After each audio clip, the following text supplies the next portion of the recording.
Hello, everyone. Welcome back to the Speculation Station. I am your host, Captain Kettern. I'm joined today by our special guest, Laugh Fuzzball. Say hi.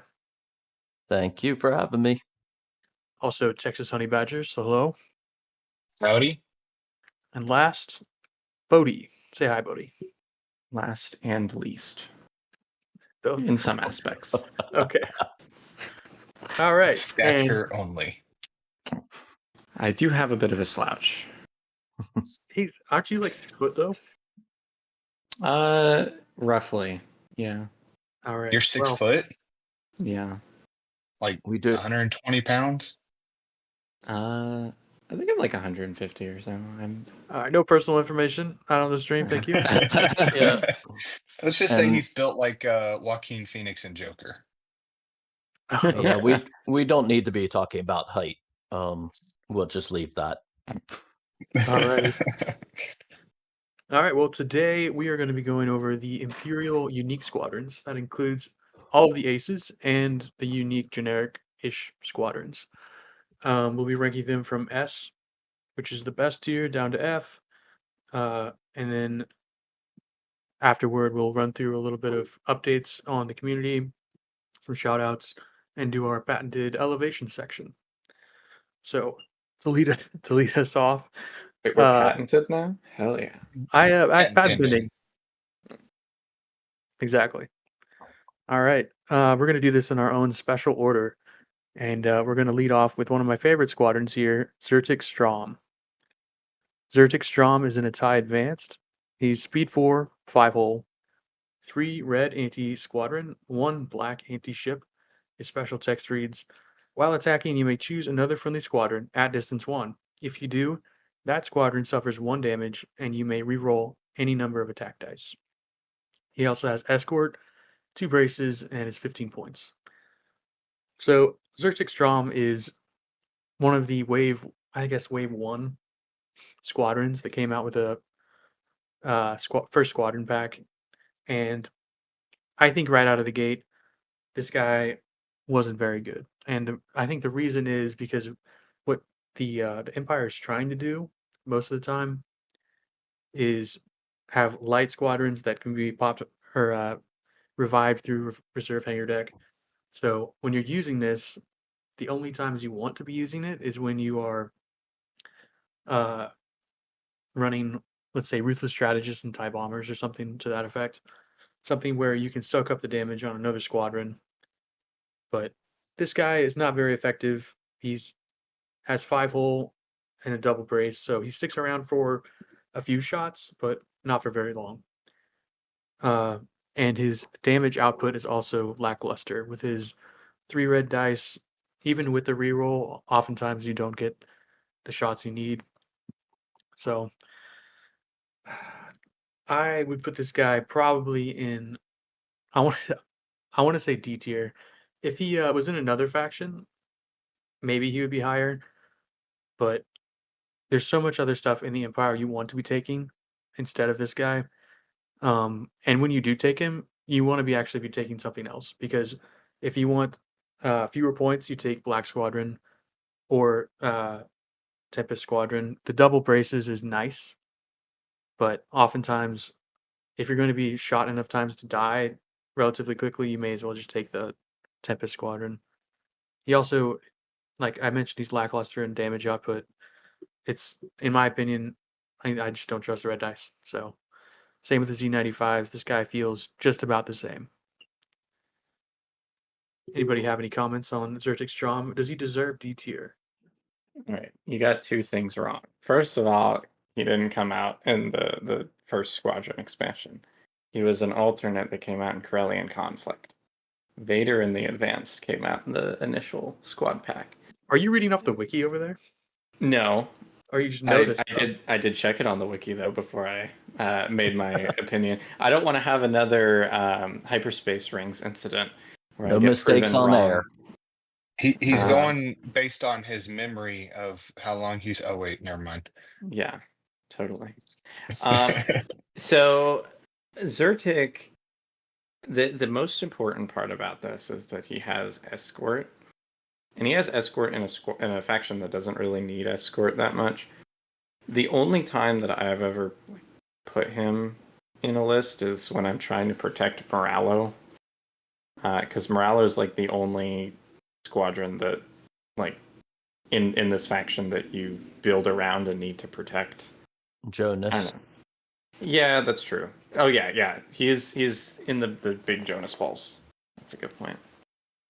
But I don't know. I don't see him higher than D tier. He's not F though.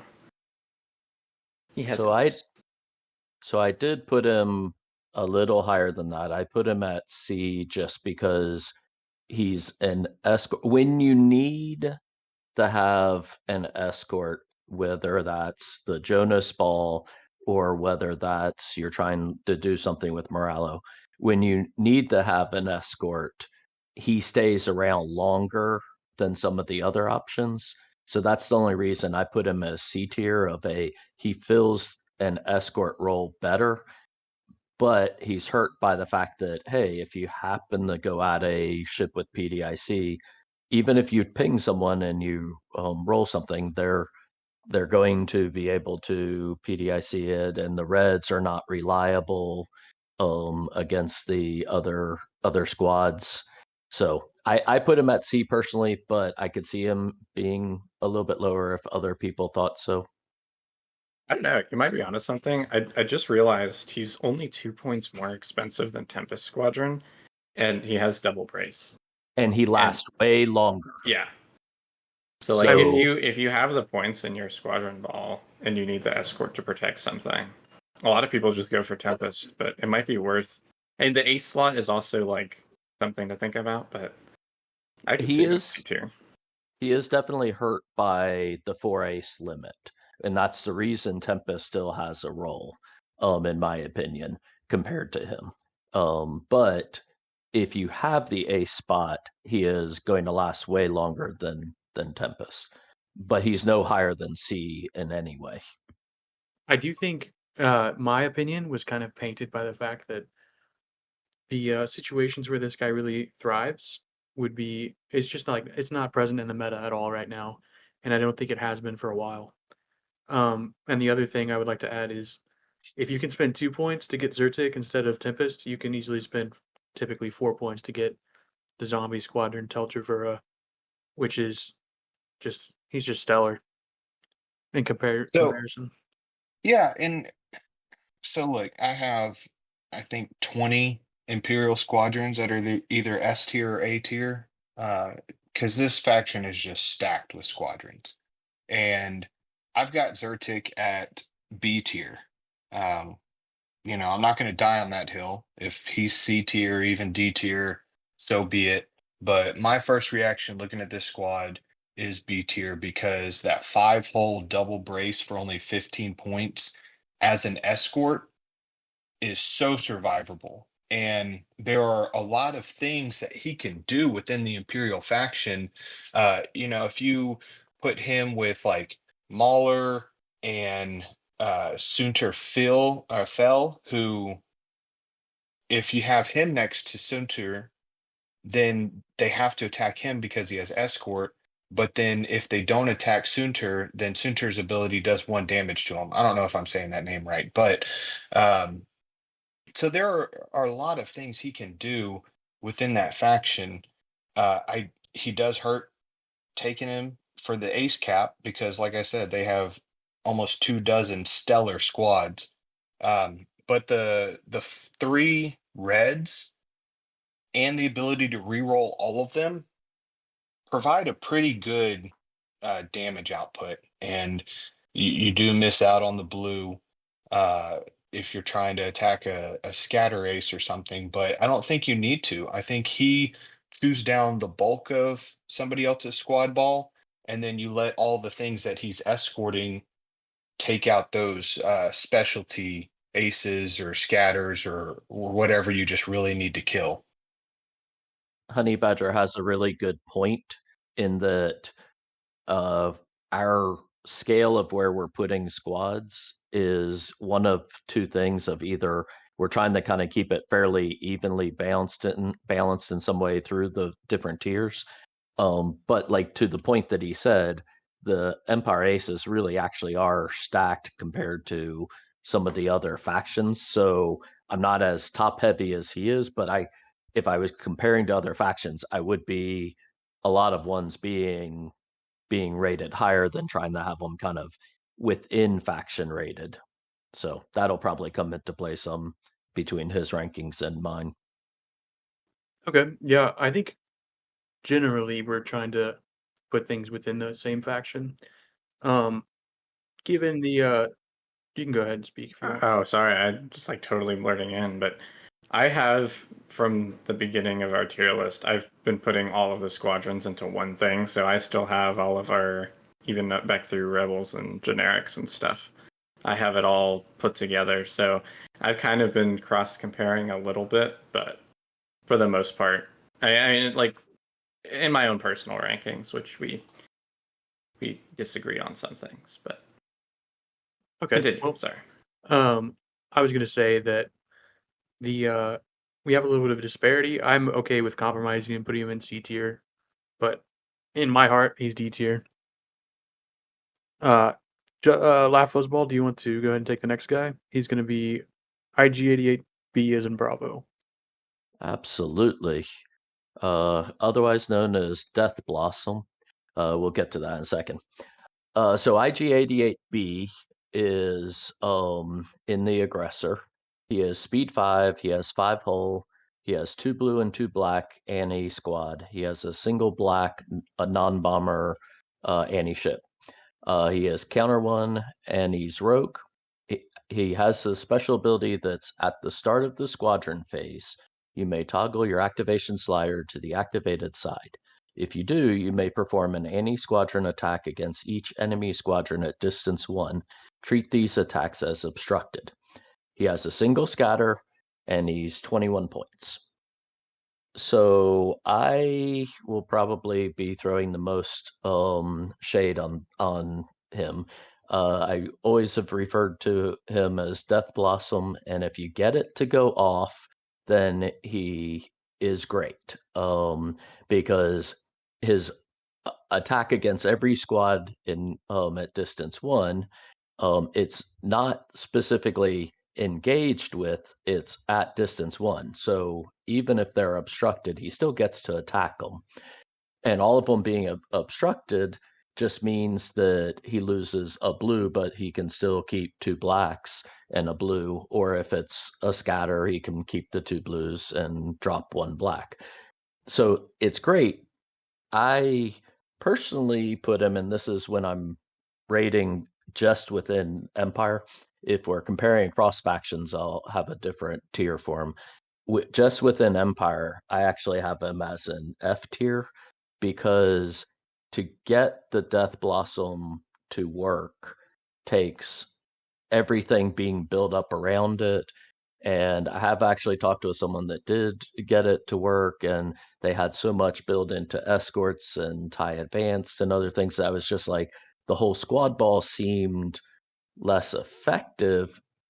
But if you get the Death Blossom off, then hey, that clears the skies.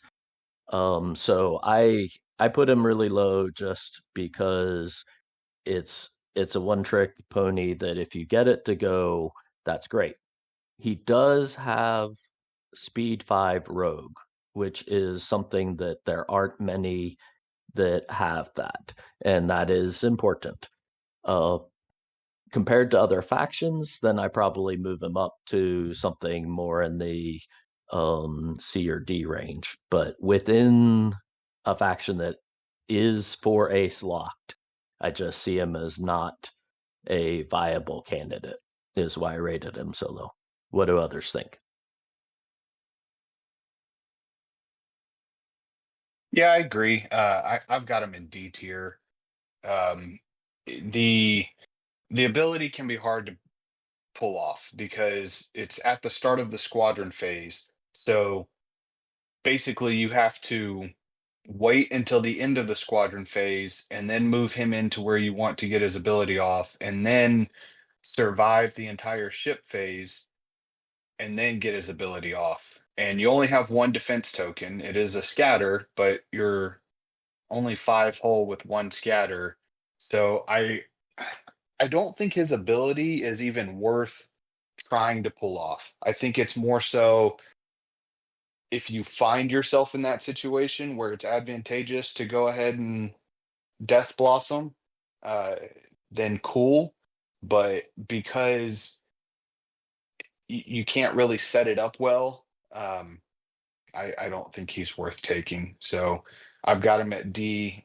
The two blue, two black, rogue, counter one, 5 hole scatter, all that stuff is nice, but there's just so much more you can do with those 21 points in that ace cap or that ace slot. Yeah, I used to run this guy back before the errata, and so for those that aren't aware, previously his uh let's see, his text allowed him to shoot at every squadron at distance one. However, after some FF or was I think it was FFG had a amount of rules forum question where uh the question of escort came up and whether it ignores escort or not, and the answer was it does not ignore escort, and so if there is escort present, you have to shoot only the escort squadrons, however many there are, until those are dead. There is a way to get around it where you can shoot the escort squadron and it dies, and then you can continue shooting everybody. Excuse me. But uh, prior to that, he was like not an auto include, but he was good. And then after the errata, you just have to throw in one escort, and then this guy's just completely nerfed. So I think that he deserves a second look at. I think there is a way to balance him out. I think that should be reverted. That little word there. And if it was reverted, I think it would go up to probably maybe up to like A tier, because this guy would have nerfed a lot of squad balls. You can just jump in and start blasting. And then he's super efficient at bombing ships, speed 5 rogue. The one scatter does make him kind of weak, but if I were reworking this guy, I would change the keyword back to its original uh, meaning, and then I think he would be A tier, and also maybe give him grit, which to me makes sense because he's a robot, doesn't really care about engagement if he thinks something is more important. But in his current state, I think I have him in D tier. What about you, Bodie? What do you think? I didn't know that he got errated. I went on the wiki again. It just says rules clarification, but yeah, I don't know. So I don't know why they had to add in the bit that says that you treat the attacks as obstructed. I mean, like it's already the most like it's the only thing in the game that does this kind of thing. So there wasn't a precedent for it. But in today's day and age, like the only way to like I don't know if it was you don't treat it as obstructed, like then it might be kind of cool. But it's just worth that there's too much squeeze and not enough juice. But in terms of like thematic stuff, this is pretty cool. I don't know if it was IG88. It might have been IG11 that like rotated 360 degrees at the hip and just like blasted a lot of people. But this is the kind of ability that I think of when I think of the ship from Andor that had the two giant lightsaber weapons and then like spun around. So if they ever did for some reason add that ship, then I would expect it to be a similar ability. But yeah, I'm just rambling at this point. IG88B is pretty bad. I think D tier is fine for him. Like there might be a fleet somewhere where you want to put him in, but it's probably just going to be a casual fun list. So Yeah, to your point, Josh, if you're going to change his ability, I've thought about this, even changing the ability to at the start of the ship phase, kind of like Han Solo has a start of the ship phase ability. I don't know if that would make it too strong though, because you could last activate him in the squadron phase, move him in, shoot something in a squad ball, and then okay, round over, and then at the very beginning, Death Blossom. I think maybe that might make him too strong, but at the same time, it'd bring him out of D tier for sure. Yeah, in its current state, it reads at the start of the squadron phase, he gets to do this. So I kind of like where it's at now because it kind of punishes someone if they didn't activate their squadrons. So um, it kind of sets a what is it? Gives you a little bit of a crisis. Like I need to activate these squadrons, otherwise the Death Blossom goes off. But instead of like planning for that, now you just have to throw in an escort, and then the escort that was planning on dying anyway ends up dying, and then it just kind of prolongs stuff. So, oh man, if you have Tall Trevira going up against this guy, it's just zombie back and forth, and then IG88 can't get free. So anyway, I like this guy as a card, but I don't like taking him on the table. I've taken him a few times, and it's just underwhelming every time. All right, I think we've talked enough about this guy. I think we've agreed at D tier for the most part. So I think we'll slap him there. Up next, we have Mauler Mythal. Texas Honey Badger, you want to take that away? Alrighty. Mauler Mythal. He is a TIE fighter. He has speed 4, hull 3, 3 blue anti-squad, 1 blue anti-ship. And his ability is after you move, each squadron engaged with you suffers 1 damage. He's got Swarm, Brace Scatter. He's 15 points. I've got him in A tier. If someone wants to say he's S tier, I'm not going to fight him on that. But this is a very, very good squadron. He is a 15-point scatter ace. That's extremely cheap for a scatter ace. He's got the swarm for the rerolls. He works well with other tools within the faction, like escorts. The who were we talking about? Tell. He's got the blue ship anti-ship armament for Sloan. Really good squadron. He works with Hondo. You can move him in, deal the damage to an entire squad ball, move Hondo in, pull him out, and then FCT him back in. It's just nuts how flexible this guy is and how much damage he can rack up. So I've got him as a solid A tier.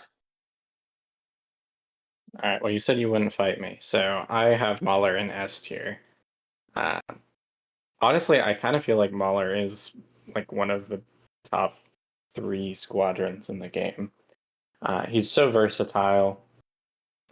Usually, I'm kind of the opinion that, like, when it comes to spending more points for defense tokens, or I guess, like, with the examples of Lieutenant Blount in the Z95, I didn't really like him because he's double the cost and just adds defense tokens.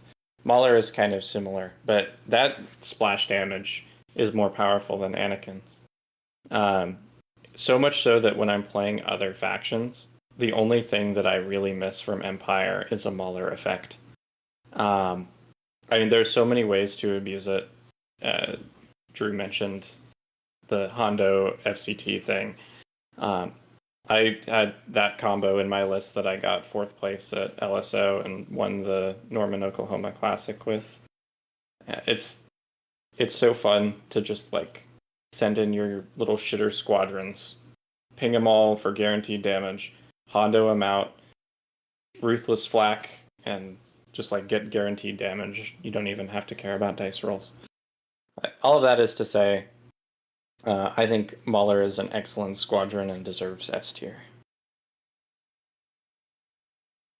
So I will jump in and say I actually am on Texas Honey Badger side in that an A tier is where I put him. I will admit that if you have the Honda bit, then you can get extra splashes from him. And heaven forbid you are in Rift Ambush, where you can get the extra move as well, and you can work it correctly to get 3 splashes if you can kill something in the second splash. But if you don't have the Hondo, and the reason why I'm keeping him as A tier compared to some truly amazing squadrons, we're really in the Empire, we're spoiled. But I have him in A because in a lot of games, if you don't have the Hondo side of it to pull him out, if you do your max splash, then he's stuck. Then he's there. Maybe you have some escorts that can make him live a little bit longer, or he's gonna just eat damage and die. But he got his big splash. So and it's rightful that he doesn't have grit, but the fact that he gets stuck in after a first splash outside of Hondo, but we'll get the Hondo later, is the reason why I kept him at A and not S. In my opinion, I would put him in S tier, and the reason is because of his points cost. He sticks around for a long time, especially in the, let's see, in the Imperial faction. There's a lot of stuff that's going to hurt you, and so you will either want to take this guy out first or something else that's going to hurt you, depending on what your meta is. Like if you're flying low squadrons, you kind of want to take out this guy because this guy's going to do a lot of auto damage. And then if you are trying to fly with a heavy squadron list, then you can spread them out and take out other things that are more important, like if you're something's bombing your fleet. So this guy's cheap. He's got Swarm, 3 dice, which is decent at attack. Um, Couples well with the Empire because you can take other cheap squadrons and you don't have to invest too many points on the squadrons whenever you put them all together, especially with all the other ties uh, like what is the normal Sloan build? It's Valen Rudor, Mauler Mythol, uh, Sienna Ree, and then maybe Volscaris now. So if you're No, not, it's Jendon and Merrick, and then whatever two either TIE fighters or interceptors you want. depends on the build. But yeah, generally Jend and America are just stapled to every squad list for Imperials. But I have him in S tier. Well, what do you guys think? Can we elevate him up to S or keep him at Hold A? on, hold on. I have to make a counter argument to the Laugh Fuzzball's point. All right. So you mentioned that if you send him in and ping, like get the max splash, then he's just going to be stuck there. But a lot of the times, and this is the case with all squadron play in general, but it is the most optimal play to just send your squadron in and poke at the edges of the ball. Because if you send all of your stuff in and just make one giant death ball of squadron warfare, then yes, it is going to get stuck there for a long time. But if you send Baller in and you tap like 2 or 3 squadrons with his ability, that's going to lower the break point that you need to actually efficiently kill them. So, for example, if your opponent is a bunch of A-wings and your like generics are a bunch of just normal TIE fighters, the most that those TIE fighters can get if they roll all 3 hits is 3 damage. And that is a bit of a high roll, but Mauler makes it so that it is possible to one-shot the A-wings. Also, the guaranteed damage lets you more efficiently take out scatter aces. And like in the example where your opponent has like Shara, a Tycho, or whatever, usually it's going to take one extra shot. Like almost always, the squadrons are at 1 hull, and their scatter is burnt, and like now the brace is useless. But Mauler makes it so you get to that point faster. And whenever you can invalidate the brace on scatter aces, then that's really good. So I don't know. And the last thing for me is he's almost always the I feel like he's the fourth squadron in like your four ace balls. You guys were discussing like the Sloan build, and I'm gonna bring up Maki's list from Worlds, the Slonager that made third place, and his squadrons were Merrick, Jend Invader, and Mauler, and a lot of squadron balls in Empire are use those four aces. I know. I feel like he's a bit better than A, but I'm willing to hear some argument. I will go with S because of the especially the point of 15 points to have a scatter brace, even if it's only 3 hull, but 15 points for a scatter brace is excellent return on your points. And I agree, he can pick at the edges and work things through. And I personally, when I was running Sloan all of last year through Worlds, it was something where he was typically one of the last squads that I activated after the alpha to go in, just so that I knew who is he going to shoot at and who is he just going to splash to death. So he has an amazing ability when you can pick and choose where you're dropping him. So like, hey, you do Saber enough to get Anakin down. Well, Anakin got down to 1 damage. Well, Axe can't save this. Here comes Mauler, type of thing. So I can go with S for him. I can definitely agree on that. The other thing you can do with this guy is everybody knows Hondo, but the other thing that's often forgotten is Admiral Chirino. Dude, I'm so glad you brought that up. Because you can put this guy. It gives him a printed speed of 2, and then even though he's engaged, he can jump around and do stuff. Chirino's lot of an people- officer, by the way. Yeah. No one plays him much anymore, but he's cool. You can also, I believe this is accurate. I think you can couple it with other titles, such as the Gazanti title that allows you to Is vector. it Vector? Yeah, Yeah. so you can increase the speed of a squadron if it doesn't have heavy by 1, and so that gives Admiral Chirino's activated squadrons a speed of 3. And so even though you're engaged, you can just bounce around and do whatever.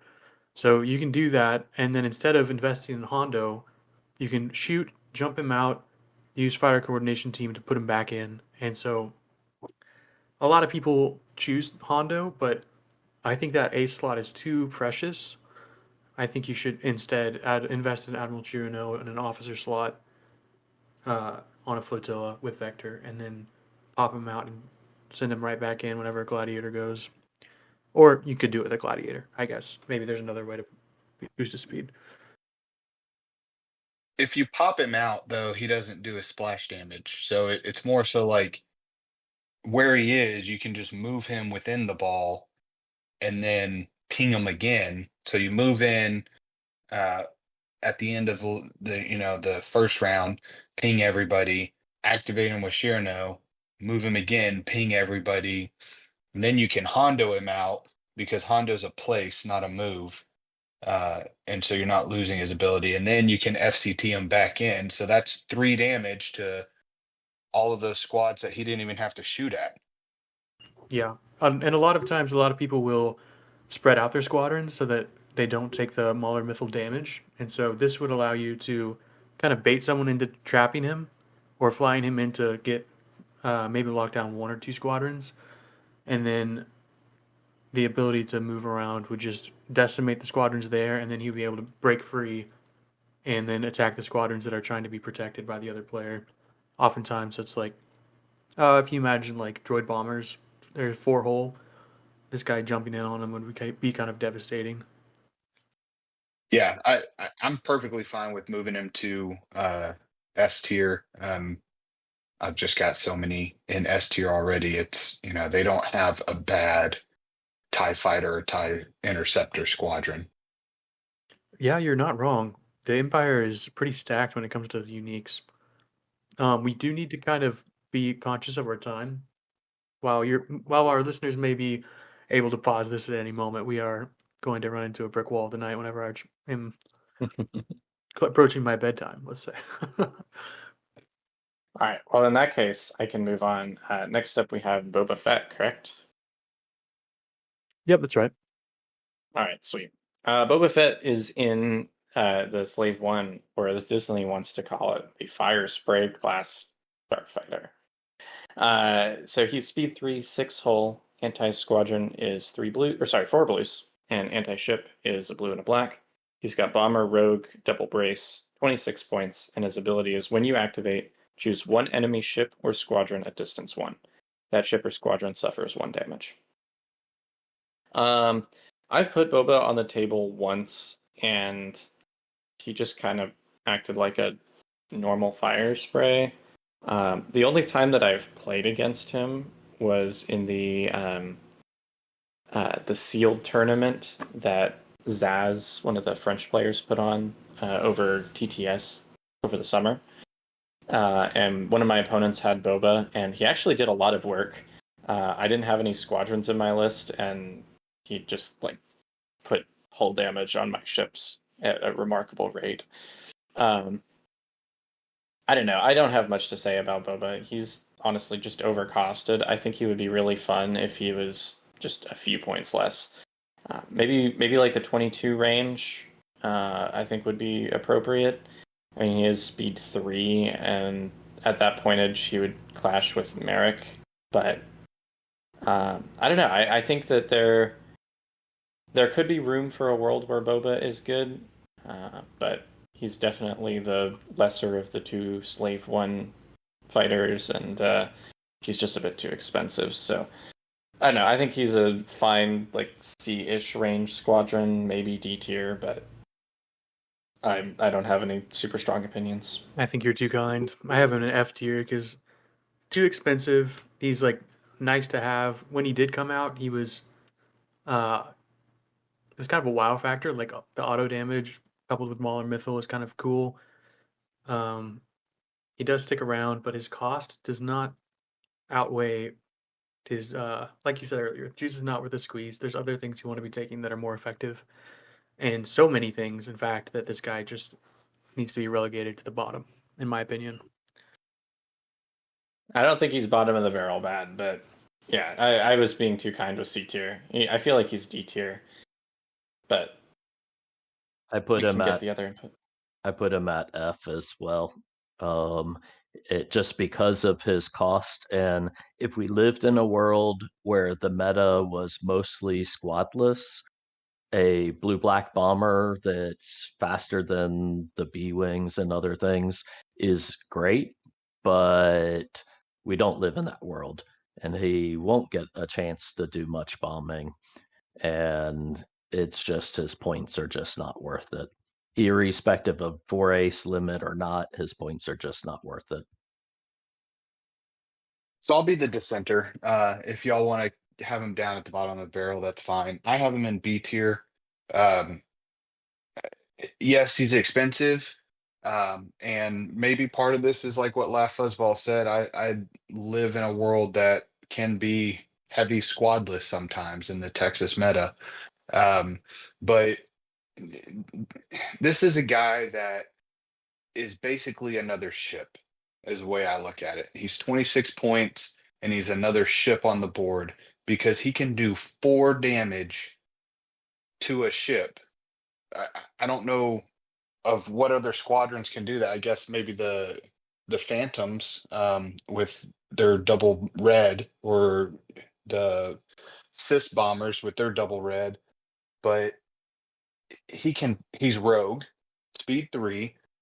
So any of those annoying ships that hit and run and try and run away, he can chase them down, do a damage to them, then hit them for 3 damage with crit effects. I think he's fantastic.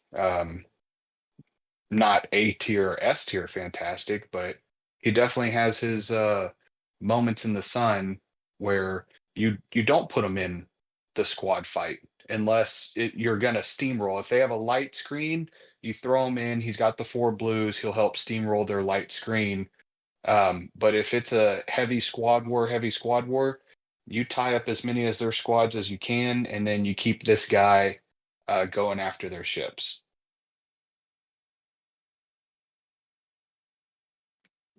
If he had a different name that wasn't Boba Fett, I feel like we would be a little less attached to this guy.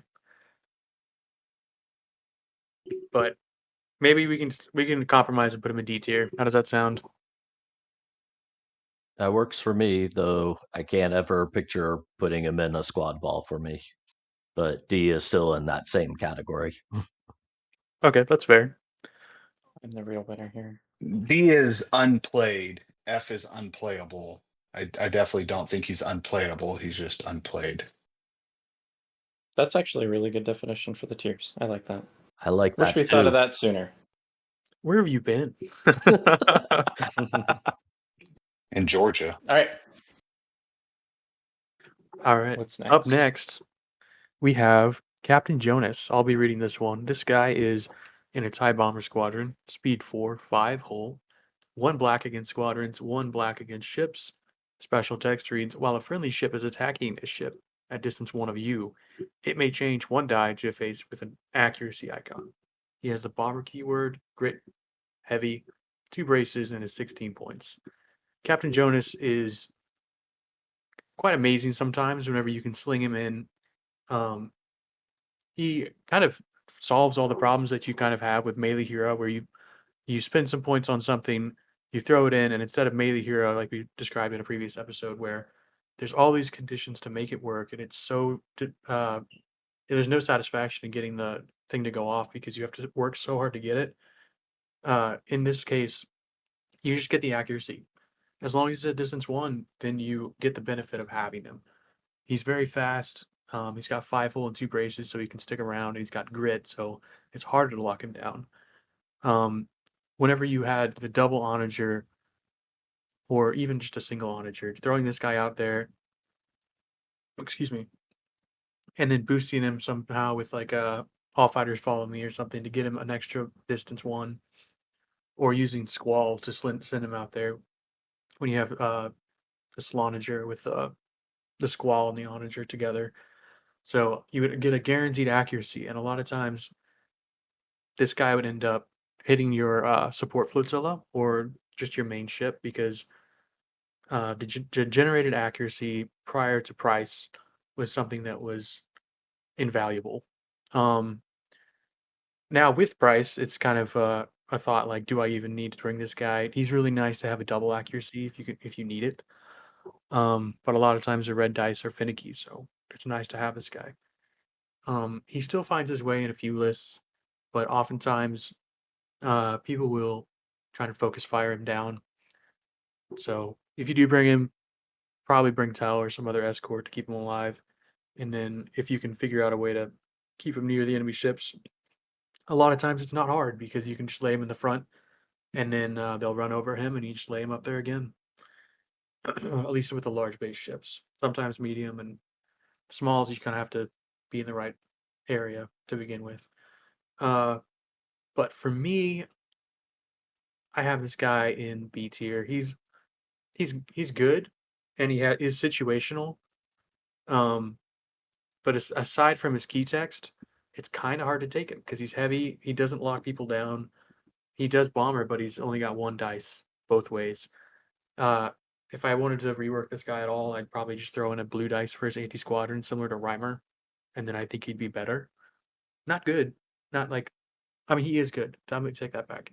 Not exceptional, but I think he's a B tier squadron. What do you think, Lafos Ball? So with him, he requires having a lot of escorts around him, or he's gonna get straight up targeted. Assuming that you're in a meta that has lots of squads, which that's my existence. So I kind of am a little envious of Texas Honey Badger if there's a lack of some max squad fleets. And I don't know of any squad in the Empire, any unique at least, that loves obstacles more than him. Because he really, when used best, even when you have some escorts, it's almost like you want to get him on an obstacle and then be able to, with even if it's just a squad token, be able to launch him at the ship where you're going to need some accuracies against it. All that said, I put him in A tier myself, just as something that was he's close to S, but I had him more at an A. I also have Jonas at B tier. I think that he does have a pretty useful payoff. He was the linchpin of the first fleet that I ever brought to a tournament.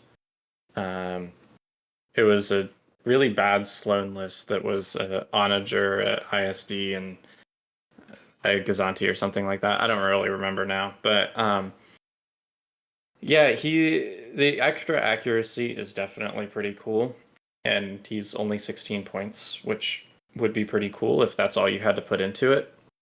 But the problem is that he does require a little bit of extra help. Uh, like we've said, you need escorts in the area, and it requires you to use one of your very valuable ace slots. Um, if you are flying a fleet that's going to make good use of that accuracy and doesn't have access or doesn't want to take other appropriate dice fixing, I think Jonas is great and he's going to do a lot of things really well for you. But that's not every fleet, and I think he's pretty solidly in B tier because of that.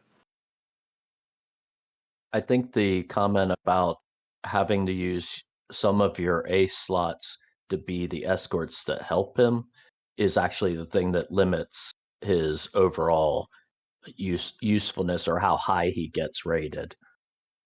I can definitely agree with that. All right, Jonas is at least A tier.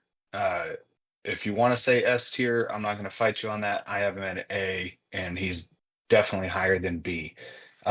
Jonas, Mythil, Hondo, and Tell, 72 point squad ball that complements your ships so well. You can run raiders with decaps, weapons battery techs, and HIE, so you automatically get that 4 damage on your raider. You can run like a Simoon with that with quad turbo laser turrets to get the extra die. If you change one of your dice to an accuracy, now you've got 2 accuracies. If you're running them with an onager with Sloan, they are not Sloan, Price, then you don't have to waste Price on an accuracy. Now you're just setting doubles with Price. Uh, Jonas is amazing. He's 5-hole double brace, 16 points. I mean, just look at him compared to like Matchstick, for example. Same points, one less hole, one more speed, one less blue anti-squadron, and he's got grit. And he's got that ability of you can change a die to an accuracy, which is just amazing. Dice fixing in this game is amazing. He's absolutely A tier. Grit is big. I will grant you that. All right, we had 2 calls for B and 1 call for A. What did you have, Flat Football? Sorry. I had him as an A as well. All right. Yeah, we have 2 Bs and 2 As, so we need some kind of tiebreaker. A plus. Okay. It sounds like Texas Honey Badger wants to use a poll and put him to A tier. We'll let him. All right. We'll decide for him. All right, we'll put him in A tier then. Up next, Laugh Ball, you want to take Black Squadron? Absolutely. So I'll just say Black's one of my favorites out there. So Black Squadron is a TIE fighter squadron. So the standard 4-speed, 3-hull, 3 blues, any squad, single blue, any ship. It has counter 1 and escort for 9 points. So it's one of the unique non-aces, no tokens, but for a single point more than a regular TIE fighter, you do lose swarm. So you don't get abilities like Howlrunner, and you don't get the swarm reroll. So his any squad damage is less in that attack, but he does gain counter 1, and most importantly, for 9 points, you get an escort that if he really does his job, he is taking one or possibly two shots, depending on what's attacking, and keeping Marik Steele from getting hit like that. He's keeping some other important squad that's like a key to your squad ball. He's keeping them around for an extra turn. And that for only 9 points is big. So I had him as an A. Just I love black. It literally when I'm building squad balls, once I figure out what I'm doing with my aces, it's almost like I want to put black in there to protect whatever key ace that I have. Yeah, black is S tier. Everything La Fuzzball said, absolutely. He's a TIE fighter. He's only one more point than a generic TIE fighter. For how many times have we already said escort in this show? And we've only been through 5 aces so far, and that's how valuable escort is to this faction. But it's not a designated escort uh, squadron. He's got the blue anti-ship for Sloan. He's got the counter. He's only 9 points, and he doesn't go toward your ace cap. This is if you're at 133 and your squad ball consists of a TIE fighter, then he's an auto include. You take out the TIE fighter, you put him in uh to get to 134. It's a no-brainer. S tier. I like Black Squadron because a lot of times people will shoot at it thinking they're just going to eliminate it in one shot, one go. But no, he a lot of times he'll sit there for at least 2 shots, and then sometimes 3 or more if people just completely whiff. He's super cheap, very takeable because he doesn't go towards the ace limit. So 9 points for escort that can protect a lot of your stuff. It's easy to take. S tier, in my opinion, I like him a lot. What about you, Bodie?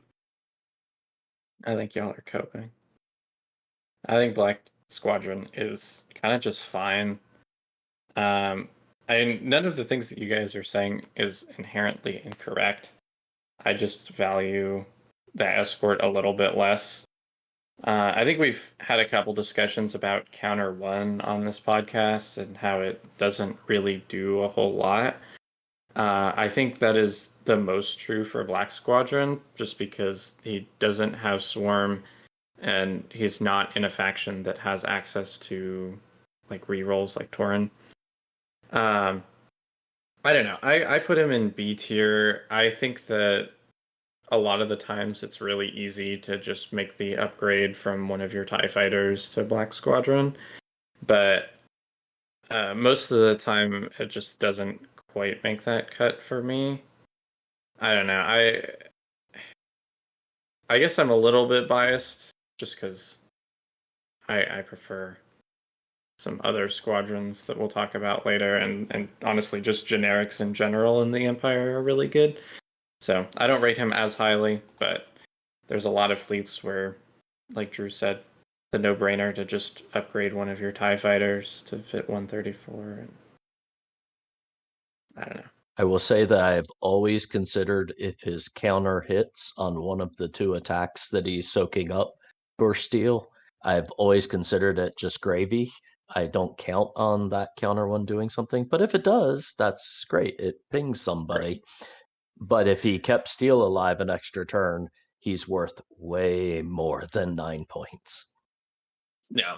I mean, to me, if I'm wanting a dedicated escort, I'm going to go with something that we'll talk about later. And so it's kind of just like, I mean, yeah, it's going to soak 1 or 2 shots, and it's almost never going to do anything more than that. So I don't know. I guess like and we have 2 votes in S tier, so I mean maybe we just go S. What did you vote for, Laugh Fuzzball? I put him in A. Okay. Just as there's so many things that have an S otherwise. I'm not afraid I of know. S I definitely think some of the other non-ace uniques that we've placed. We have Gold Squadron and S tier. That's the only one there. Rogue Squadron is the only non-ace unique that we have in A tier. And then, yeah, those are the only two comparables. So do we think it's more like Gold Squadron as a almost stick it in every list guaranteed, or Rogue Squadron where it's situationally pretty good? Absolutely. Every list guaranteed. If you're running TIE fighters, like I don't even run TIE fighters and then see if I have an extra point. I click Black Squadron, and then I add whatever TIE fighters I want to add. He's just so good. And the other point, which we've kind of skirted around but haven't outright said, is he's only 3 hull. And so what he's doing is whenever you stick him next to Jindin or Steel, people want to save their big heavy hitters for those to do a lot of damage. And so what they'll do, instead of trying to overkill Black Squadron, they'll go for, right at face value, maybe like 4 blues to try and get those 3 hits and kill them. And a lot of times they'll underkill them and leave them on 1 hull. And now they're stuck attacking him with 2 attacks. Uh, and he gets to counter back twice. He's just so good. I kind of I don't like that you're going back to all the other tier lists, but I do kind of agree with what you said though. This guy in the context of Empire, I like him a lot. I take him quite a bit. Um, man, he works with Sloane, which is like half of all Imperial lists out there. Um, I guess I'm okay with it being an A tier, but I have feelings I don't know. If you of guys greatness think for he's this S guy. tier, then we can put him in S tier. I'm not gonna complain too much. I just think that he's being a little bit overvalued for something that's just kind of okay. When I compare him to Gold, I would agree. Hey, Gold can be S, and he's not that good or that auto include in my world. All right, we'll bump him down to A. Up next, we have who's next? Sienna Ree and Laugh Fuzzball. I think you're. Wait, who's reading this guy? It's Drew's turn. Drew. Take it away. You've got Sienna Ree over here. All right, Sienna Reed, TIE Interceptor Squadron, 5 speed, 3 hull, 4 blues, one anti-squad, 1 blue battery. Her ability is while you are defending, the attack is treated as obstructed. She's counter 2, swarm, brace, scatter, 17 points. Amazing squadron. I mean, she is phenomenal. I have her in A tier. I don't think she's quite S tier, especially comparing her to some of the other S tier squadrons within this faction, but she is still a solid squadron. She's got the 4 blue anti-squad, so it's 5 blues with flight controllers. She's got swarm, so that's 6 blues if you've got Howl Runner in there. She's got counter 2, which is counter 3 if you have Howl Runner, and counter 4 if you have Dengar. Um, she synergizes so well within this faction. And blue anti-ship for Sloane.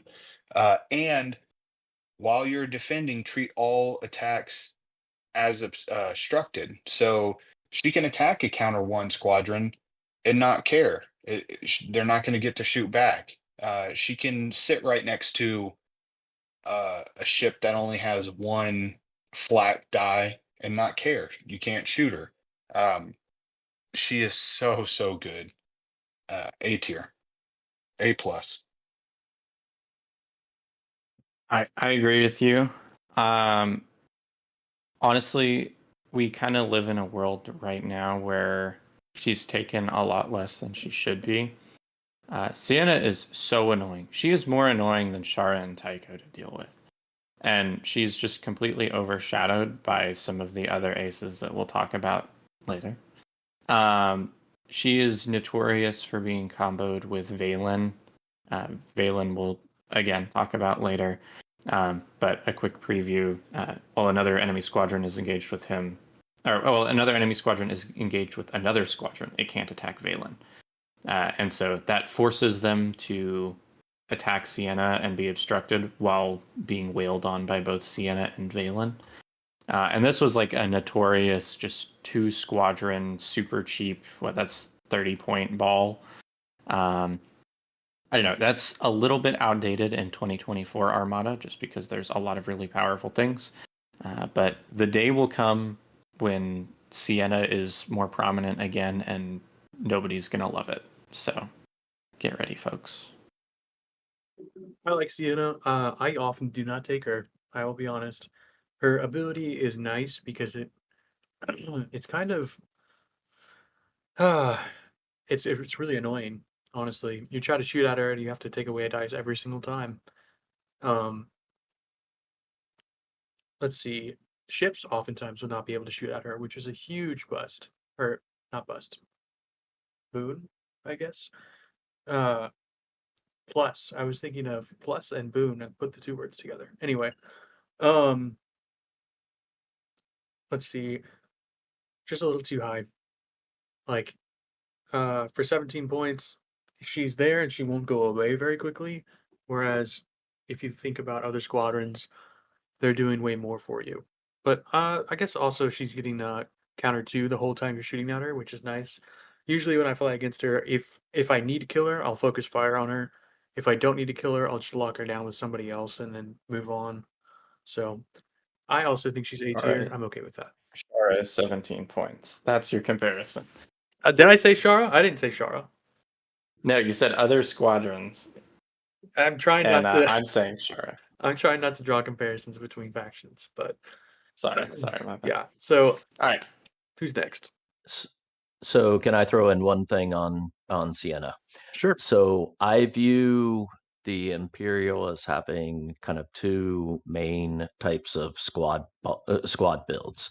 You're either going the full 134 or something close to it, or you're doing something that middle size build. It's not over 80 points, but it's going to make sure that the opponent can't bomb you, can't get good results out of their squad war type of thing. And in that type of build, some of the other aces we'll get to later are also really important, but in that type of a build, Sienna is the boss.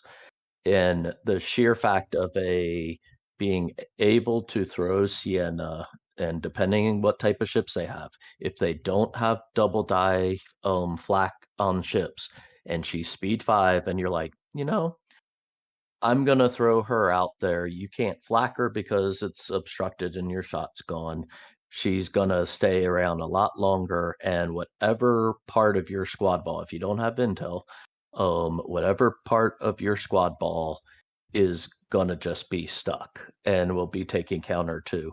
So in that middle, like 50 to 80 point type of builds of I really want to slow down what they've got or destroy some of it, she is a boss. So to me, she's S tier because of that role. She's not going to be in most of my 120 to 134 size builds, but because of what she can do in that middle tier of squad points, she's just amazing. All right, Bodhi, I think you've got the next squadron. We're gonna settle this guy or Sienna at A tier. I think we had 3-1. True, I made my one attempt, but yes, A1. Okay. all right. Next up, we have Colonel Jendon in the Lambda class shuttle. Jendon has 3 speed, 6 hull. Anti-squadron is 2 black. Anti-ship is a blue. Has heavy, relay 2, double brace, 20 points. And during your activation, instead of attacking, you may choose one friendly squadron at distance 1 to 2. That squadron may perform an attack even if it is already activated. Jendon defines Empire as a faction, and that's not even close to an exaggeration right now. I think there were 5 Imperial lists in the top 8 at Worlds this year. It might have just been 4.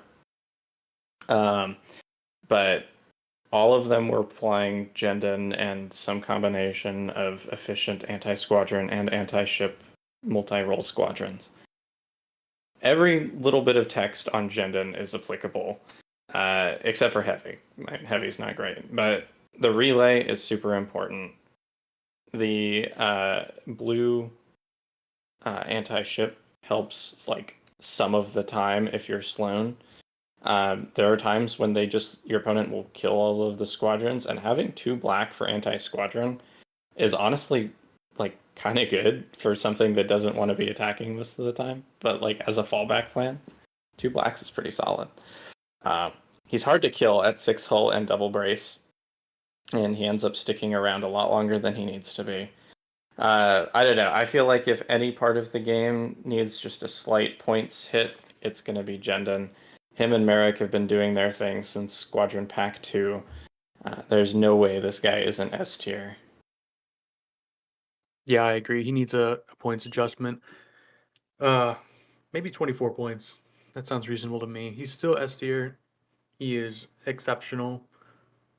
Yeah, that's all I got. There's not. I mean, everyone should know why he's good.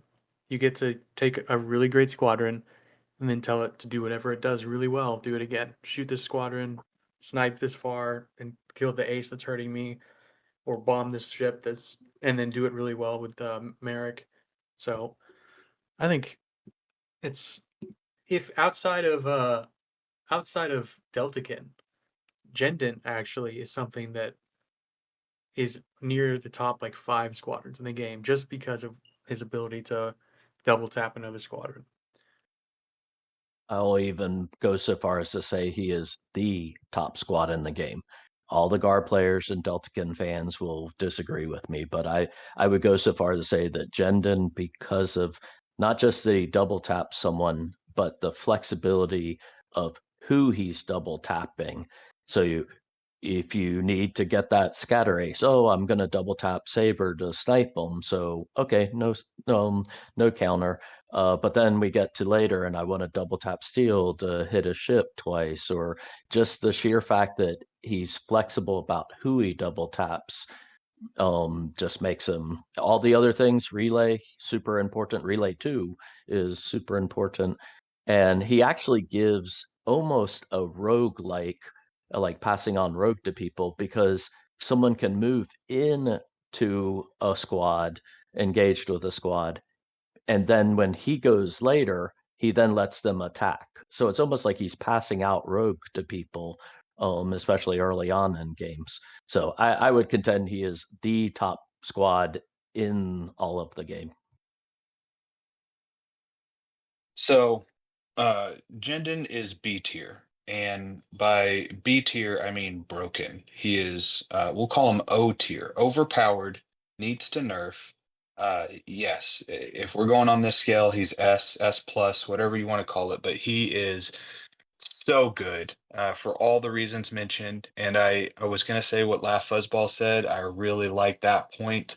Um, there's just no good way to deal with him, because if you have him, Vader, Steel, and Saber in a list, uh, your options are to either kill Vader, Steel, and Saber, so he doesn't have anybody to make go again, which is a tall order, or you kill him and ignore Vader, Steel, and Saber while you're doing it.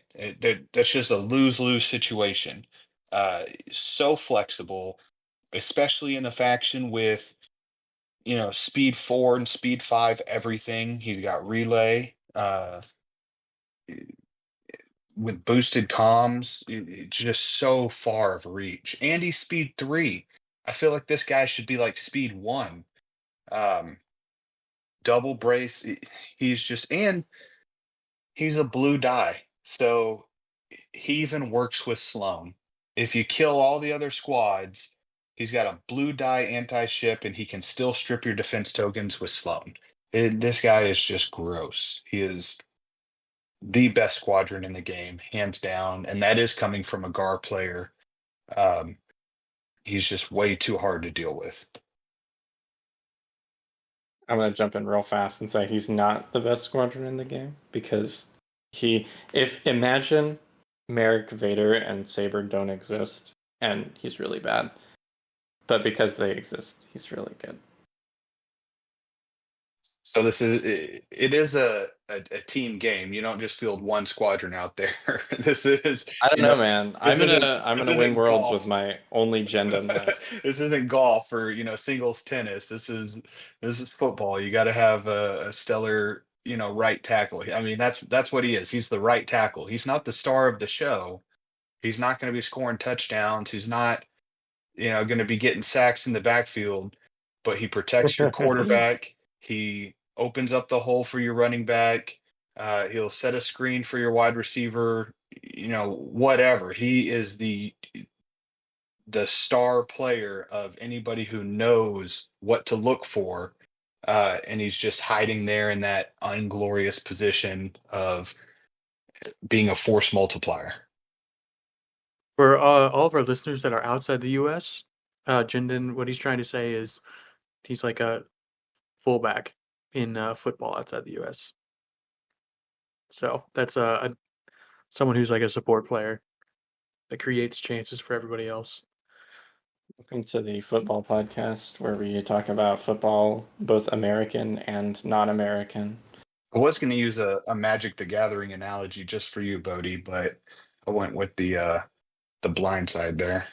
No, I would appreciate a Magic the Gathering analogy. He's the card that comes in. He's the creature that comes in and is a copy of whatever other creature you want, but is non-legendary. So you've got Mm-hmm. three badass creatures out there that are indestructible and hexproof and all of that, and he comes in as a copy of one of those, whichever one you want, whichever one's situationally dependent, but he's non-legendary, so you can keep him around. I can get behind that. All right, we're gonna move forward to Gamma Squadron. Uh, Gamma Squadron is Bodhi's to read. Is that right? I think I might be lost. Wait, no, I Did we just missed. jump I just Vader? did. I thought we had Vader advanced. Yeah. Oh, my bad. You were right. Darth Vader in the TIE Advanced. Jeez. Sorry, I got ahead of myself. I was like, All right, well, it's your turn, so start reading. all right. Let's see here. Darth Vader in the TIE Advanced. He has. Where's this boy? I don't. I'm looking for him on the Fleet Builder over here because I don't normally pick him. Let's see. He is a TIE Advanced Speed 4, 5-hole, 3 blue, 1 black anti-squadron, 1 black anti-ship. Special text reads: while attacking, each of your crit icons adds 1 damage to the defender or damage total. He has escort, 2 braces, and is 21 points. Darth Vader is. I'm pretty sure this guy was the Wave 1 squadron. I was wrong earlier.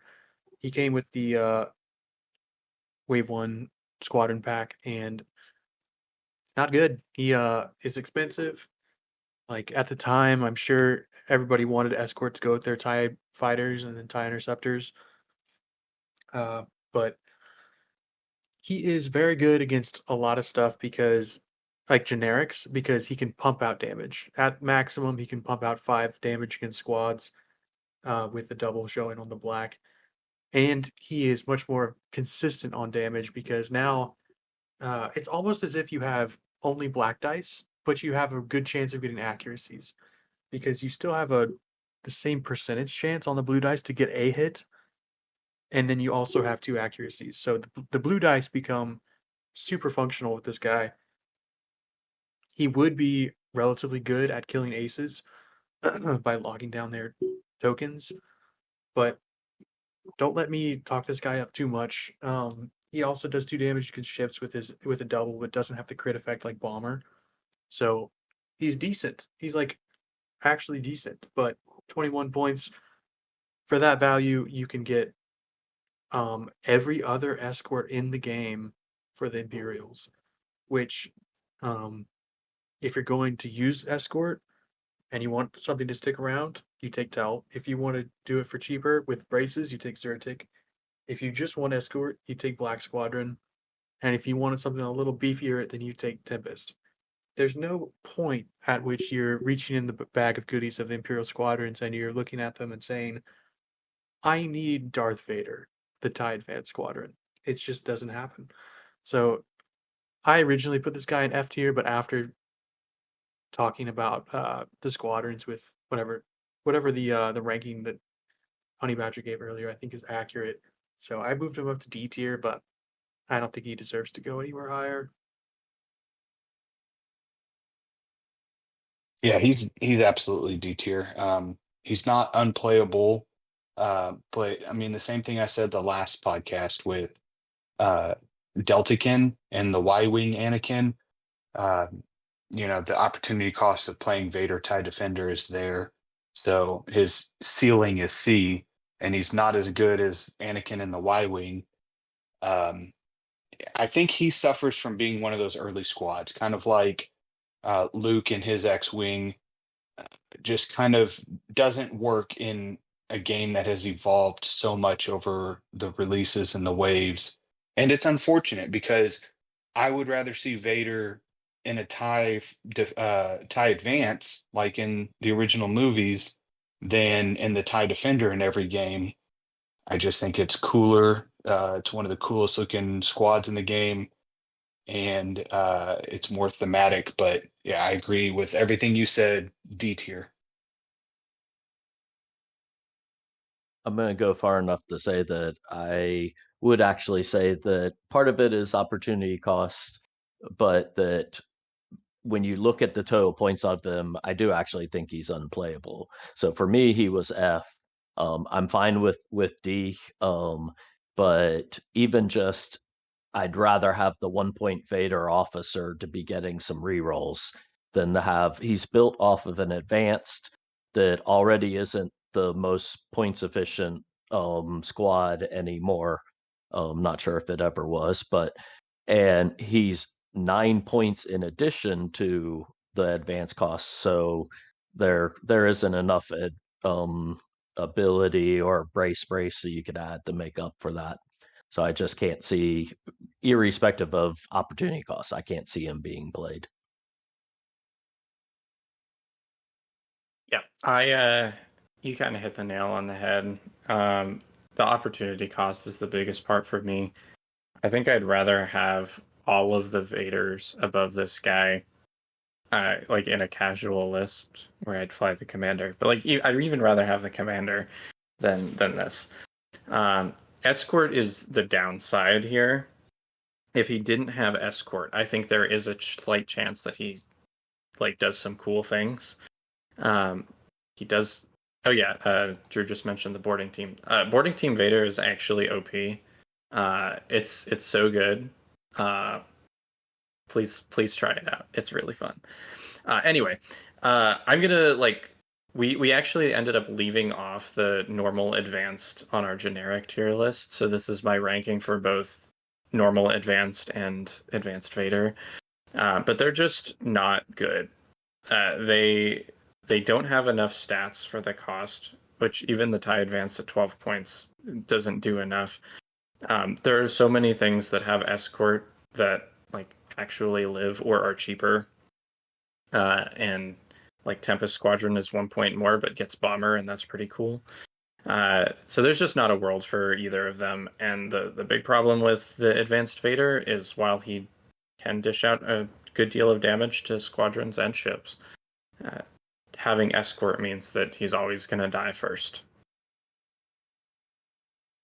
All right, so I'm here in D tier. Oh no! Sorry, I think he's unplayable. I think he's an F. Okay. Same with the generic advanced. Okay. I don't know. I mean, D tier seems like a fine home for him too, but like I'm not gonna die on either hill. But my personal ranking has him in F. I previously did an elevation on him where I I shouldn't save it to the end of this podcast. I should do a different squadron, but I said that he should have dodge and possibly lose escort because he should be like underneath the squadrons, the protection bubble. But I think if you add in dodge, I think maybe he's worth the points. But I still would like to see him go maybe a little bit lower. Um, Yeah, I think he should have screen. or is that what I'm thinking of? I mean, dodge too, but yeah, screen with where every other squad gives him dodge one. Oh yeah, that's it. Yeah, because Yeah, just like in the trench run. yeah, Exactly. And he should probably have adept too, but yeah, not adept too. I mean, he could have adept too. Who cares? But adept also.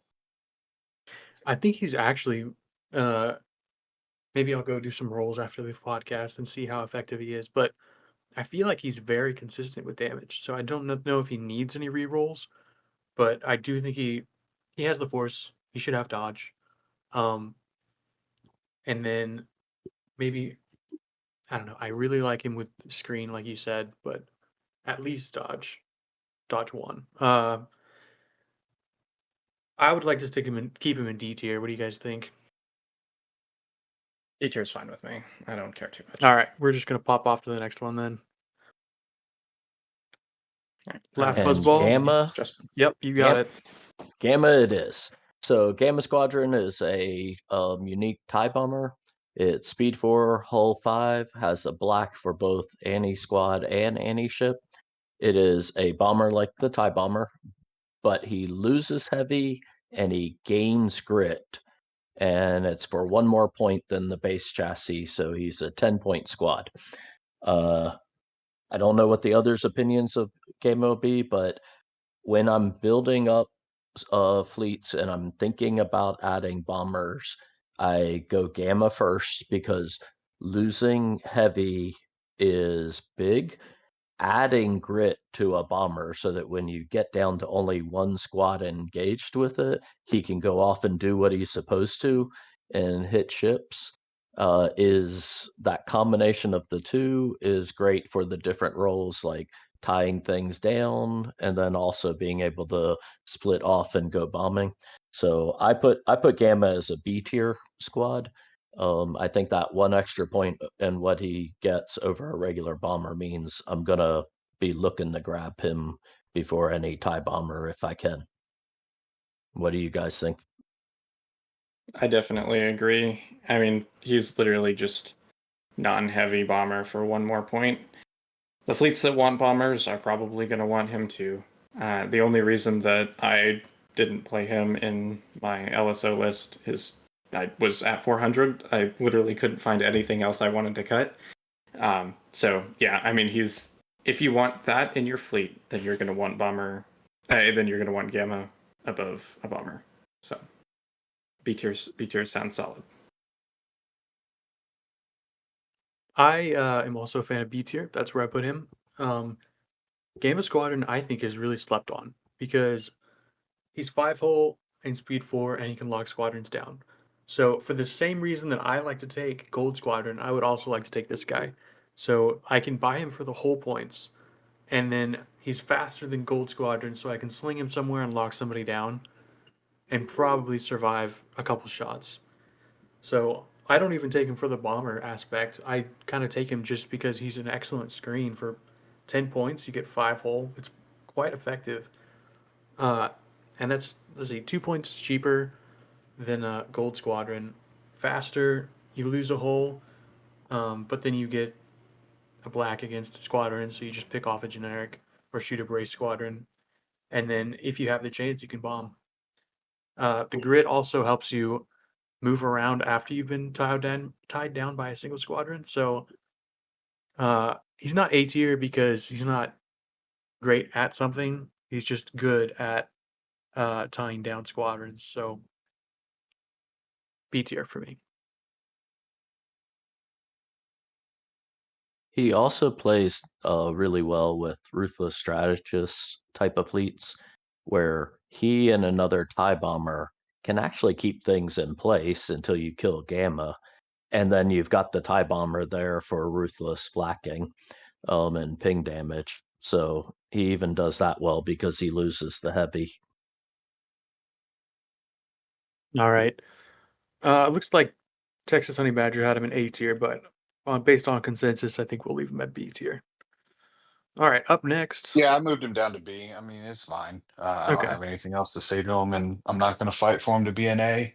So B tier's good with me. All right. You've got the next squadron. It's going to be Dengar. Ooh, the bad boy. So Dengar, in the Punishing One, which is an awesome title, uh, 4 speed, 4 hull, 3 blue, anti-squad, 1 black, anti-ship. He's not a bomber. Uh, his ability is while another friendly squadron is at distance 1 to 2, it has counter 1 or it increases its counter value by 1. Uh, Intel and his printed card is the old Intel, but obviously that's been errated. And he has Swarm.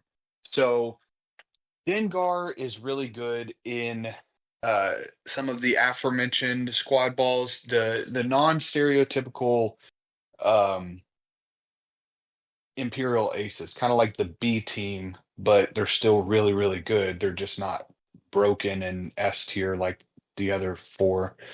So you got like Dengar, Hal Runner, Sienna, Mahler Mythal, where they just really synergize well with uh TIE fighters and or TIE interceptors, and they give them extra damage, they give them extra dice, they give them extra counter, and all this stuff just kind of stacks on top of each other and compiles with each other. They're kind of like the slivers of the Magic the Gathering world, just to throw Bodhi another bone there.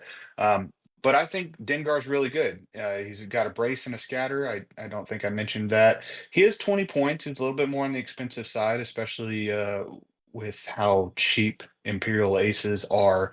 But I still have him in A tier. Um, and his ability is at distance 1 to 2, which is really a pretty far, uh, a wide net he can be in for giving all of these other squads counter 1 or increasing their counter value. And by having such a far ability, in order to get to him to attack him, you either have to put a squadron right in the middle of the entire squad ball. You can't really edge like Bodie was talking about earlier, or you have to get him so far up that he's even in flat cover with your ships. So it's very versatile. I think he's really good. I think he's underplayed just because he gets edged out by S tier aces all the time, but I still think he's a solid A. All right, Dengar. I used to love this guy. You could couple him with TIE interceptors and Hal Runner, and then boost up the counters up to counter 4. With a Volt Scarus, you can go and do some crazy stuff where you take him from counter 4 to counter 6. Uh, Wild. And then I guess there's an officer out there that also boosts your counter value by 1. I don't remember if there's any contingent or qualifying factor for that though. I think there's something about that. I don't think it's all squadrons. Maybe I'm wrong. But this guy, speed 4, 4 hull, brace scatter, that's great. What's not great is he doesn't have rogue. He came in the rogue and villains pack, and he doesn't have rogue. It's it's just kind of sad. I think they should take away swarm and give him rogue.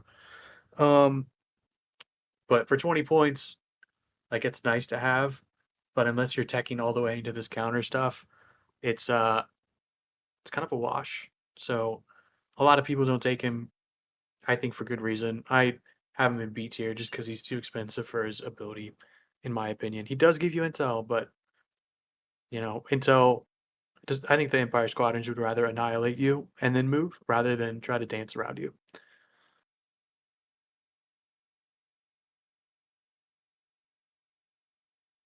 So I'll be a dissenting voice in that I don't think he adds as much. Now, that being said, he's one of the two only sources of intel in the faction.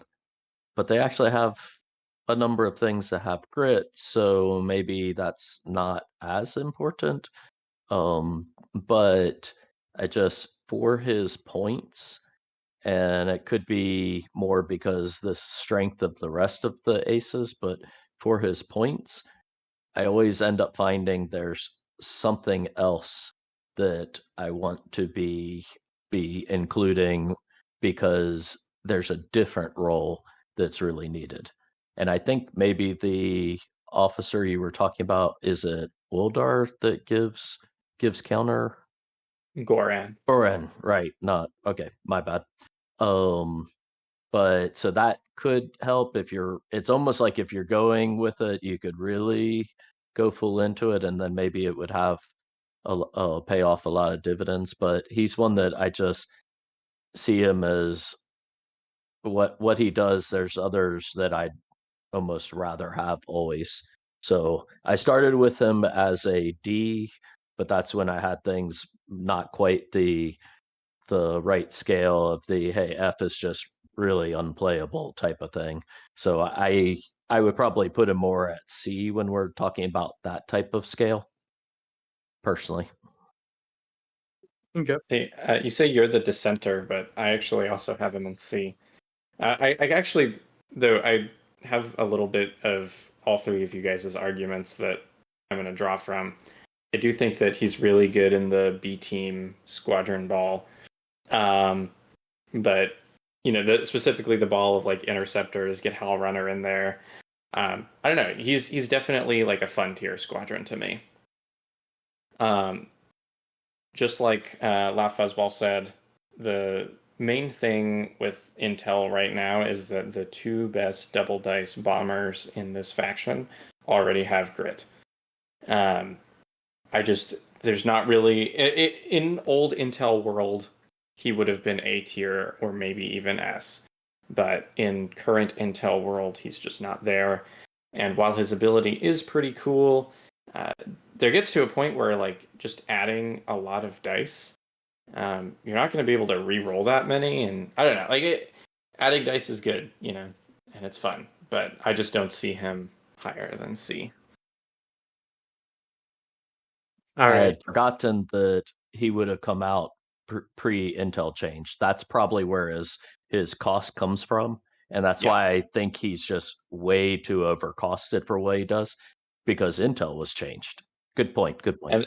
And Josh, you said that he was in the Rogues and Villains pack, but doesn't have Rogue. This is the Jan Or's equivalent for the faction, and he just doesn't do the Jan thing nearly as well. He doesn't have her ability. Well, yeah. I mean, yeah. Okay. Well, I think looking at our list, I could see him being on the same tier as Zertic Strom. So I'm okay with putting him down in C tier with you guys. Moving on, we've got Volt Scaris and Texas Honey Badger, I think, is reading this one. Is that correct? I think I just read Dengar, but we went straight from A to C with Dengar. We're putting him in C. We had one vote for A, one vote for B, and two for C. And so I Okay. Averages allowed out it. to a B. I was a D. Oh, you were a D? Okay. Boo. Well, all right, moving on. C tier is good enough. All right, let's talk Volt Scaris. Fresh out of Rapid Reinforcements 2. Let me find him in the thing. Okay. Volt Scaris is in a TIE Interceptor Squadron. He has speed 5, 3 hull. His anti-squadron is 2 blues and 2 blacks. His anti-ship is a single blue. He has counter 4, swarm, brace scatter, 18 points. But during the squadron phase, he cannot attack unless he's performing a counter attack. This is kind of a debuff. Honestly, doesn't really feel like a debuff when you're playing him because you're just going to activate him, and then in the squadron phase, if he's attacking anyway, it would be counter. The main problem is it's just hard to find a spot for him. Counter 4 is really cool, especially in adding in the Dengar die and the Goran die and the Hal Runner die. Counter 7-ish is super fun to do. But the main problem is that there's just better things to do, and he falls a little bit short. I think there is a place for him, and it probably involves a nerf to Merrick and or Jendon. And then like the Volt stonks go up way high. Because 2 blues, 2 blacks with that anti-squadron, especially with the swarm reroll, is pretty silly. So to me, he's like a B- tier. I have him in B, but like he falls short when compared to other things. So I wouldn't be upset if he ends up in C. For the same reasons, I like Sienna Ree and Sinterfell. I like Volt Scaris. So the Empire has several like collaborations or I don't know. Uh, what is the word? Darn it, I'm getting lost on this stuff. Uh, Synergies, I Synergies. guess. Yeah. So synergy between something that makes you not shoot me, but then you just take damage. So Sienna is hard to kill while you're with Valen Rudor. Sinterfellow does auto damage if you don't shoot him. Uh, and then Volt Scaris does 4 damage if you shoot him. So you can couple this guy with Valen, who's 13 points, this guy who's I think 18 points. I think he's actually pretty good. He kind of does what Shara does, which Shara is S tier, I think, because of her cost, but her ability not so much because people can just choose not to shoot her. So this is kind of the same thing for me, where I can fly really fast. I can lock something down. If you shoot me, I do a lot of damage back. Hopefully, there's something around for me to swarm. Um, but my goal for this guy isn't actually to activate him too much. Just lock down a bunch of stuff with the scatter race, and then hold you down for like 2 turns. Um, I can see him in B tier. I had him in A tier, but uh, I'll put my vote in A tier. Um, what do you guys? Anybody else have any comments about this guy? So one of my similar to Sienna, when you started with that, I was fully on board with you as to he's not a guy that's going to be filling the 134 role usually in any of my fleets, but that middle tier, and actually he's part of my absolute favorite stall ball that's only 62 points. And if you get to pull it off, it's amazing. If you can throw Sienna and then Valen in, now everything's stuck until they kill Sienna. If you can throw Volt in about the time that Sienna is going to be dying, now they're stuck having to fire out a counter 4 guy to get things out. And it can just keep them for a really long time. Throw an interceptor and a RHD in, and hey, you only have spent 62 points, but you can stop a lot of things. He's not as key of a part of it as Sienna is, so I didn't rate him as high. But I definitely think he's a B tier, just for what he can do, the synergies he can have, and that type of squad build. We need to get Tater back because I feel outnumbered here. He agreed with me on most of this stuff, and I don't know. I think he's A tier. So the GAR players agreed. Okay. On the cis squads, but anyway, A tier. I mean, blue, black, black. For his anti squad counter 4. Um, he does have an ability that it's it's not an ability. It is a debuff, and I think he's the only one in the game that has that. But like you said, it's not really that big of a deal. You can just ping him as one of your squads with an interceptor until you don't need him anymore, and then oh well, he doesn't, you know, contribute to the fight with his one blue anti-ship ability. It's not that big of a deal. But yeah, counter 4 and swarm. You pair this guy with you just said it and I forgot his name, the one that you can't attack. Valen And Rudor. yeah, you pair this guy with Valen. So now you're defeating their grit. They have to shoot at him. They have to take 4 dice back with a reroll. If you have Sienna or Hal Runner, Dengar, you can't have all 5, but you can get up to counter 7, which is just ridiculous. And a lot of people say, oh, well, they're not going to shoot at him. Well, they have to. If they can't shoot at Valen and they're tied down with 2 squads, and so their grit doesn't work, uh, you have to shoot at somebody unless you're Tycho. Um, he's so good. The blues for the accuracies against scatter aces, combined with the blacks for the damage, the counter 4 with the reroll. He's an A tier squadron. It may not seem like it in Empire, but again, that's just because they are so stacked with squadrons. This is one of those A tier squadrons that just provides so much flexibility, like Laugh Fuzzball was talking about with a smaller squad ball. You just want to run a screen that, a brutal screen. You throw this guy in.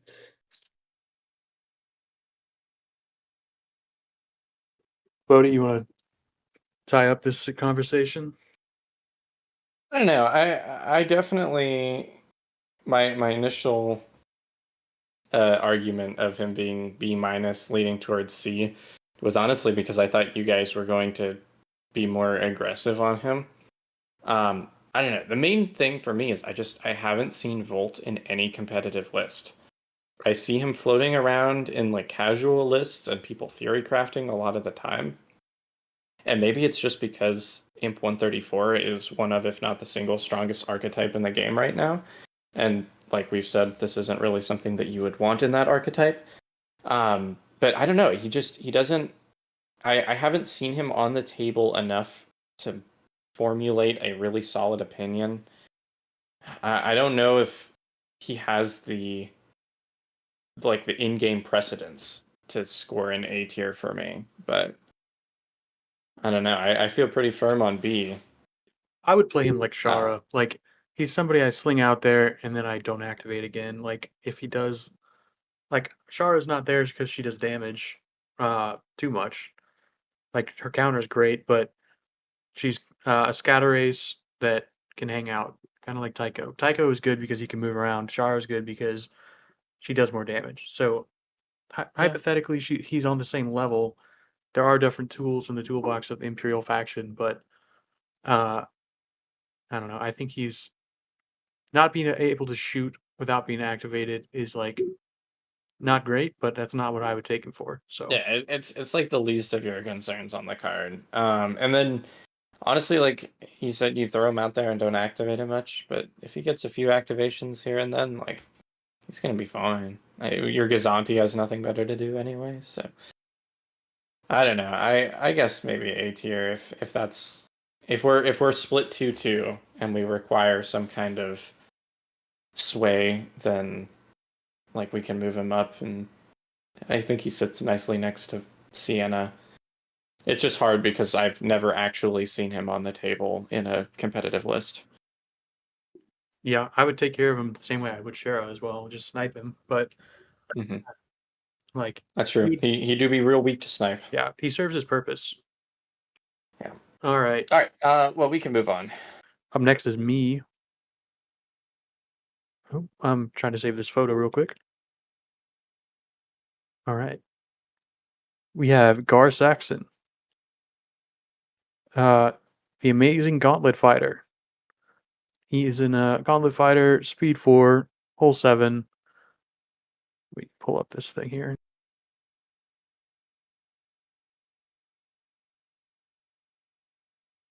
Okay.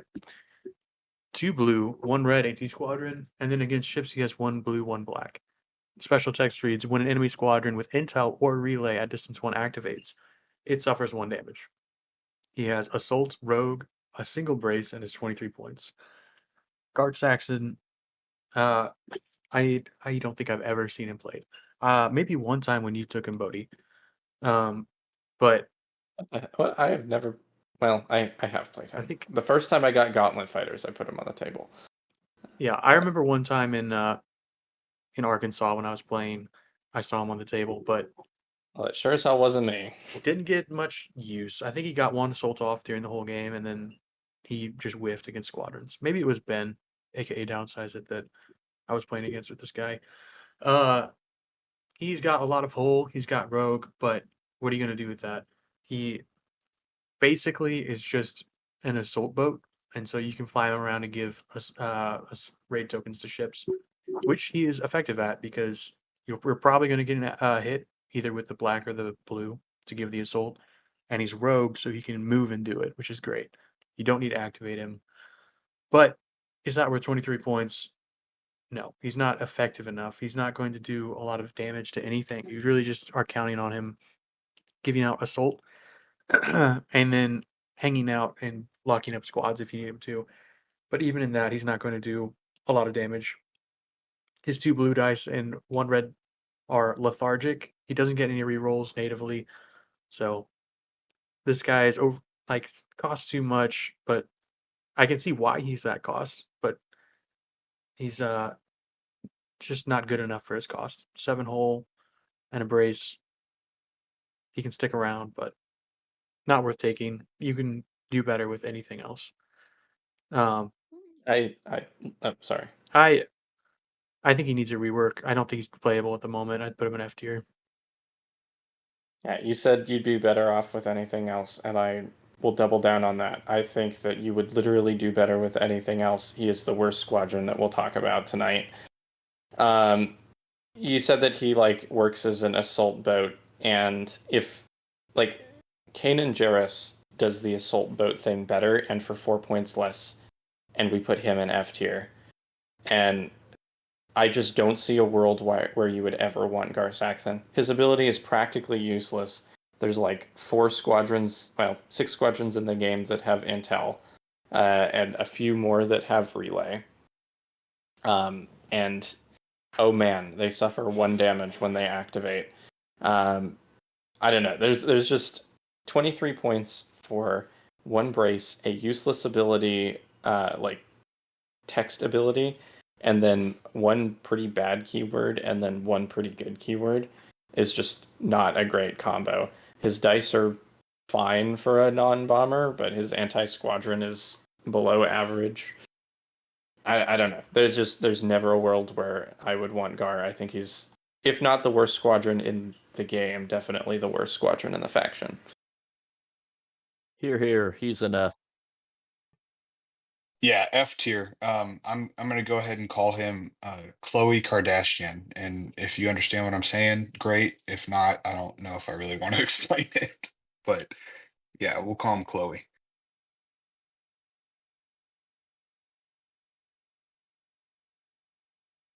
Okay, we're decided. Should I go on to the next one? Yep, go for it. Okay, I get the honor of talking about Hondo Anaka, our favorite pirate. He's in Slave One, so fire spray chassis. It's speed 3, 6 hull. He has 4 blue anti squad. He has 2 blue anti ship. His special ability is during your activation, instead of attacking, you may toggle the activation slider of 1 squadron at distance 1 to the activated side. If it was already activated, you may place it anywhere at distance 1 of you.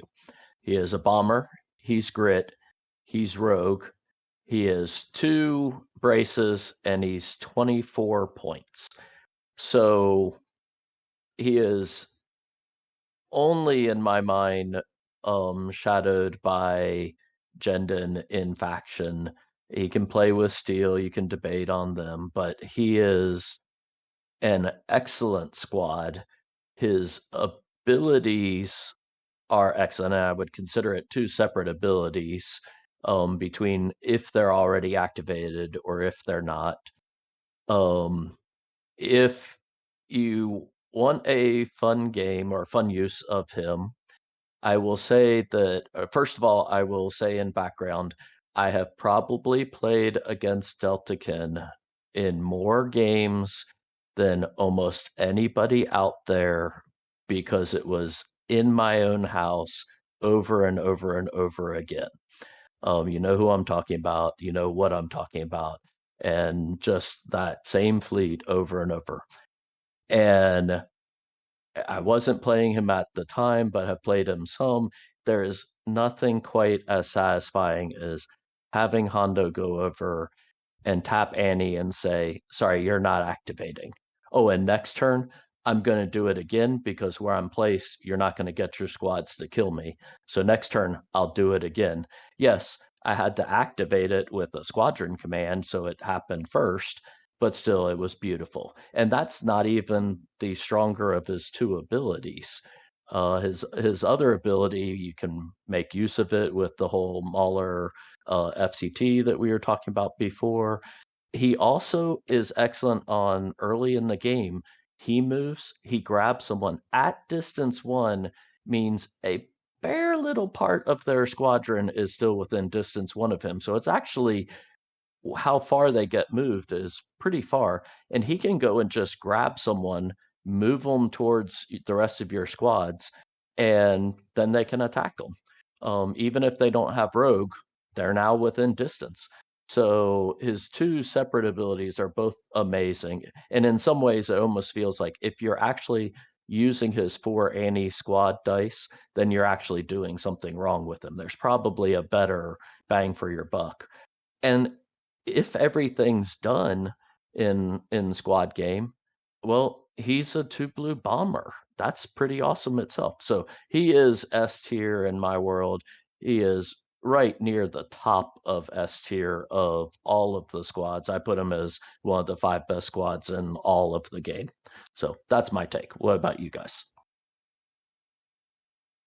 So this guy he has the highest uh ability to play ratio of anybody. As in, everyone says how great he is, but I rarely see him. And I think that's just a product of the faction with all of their squads and everything. But I agree. S tier. Um, it's just crazy that so many people say he's the best squad in the game. He's almost universally loved at S tier, and I've seen him a handful of times in hundreds of different lists. Out of hundreds of different lists, he's a very small percentage of play.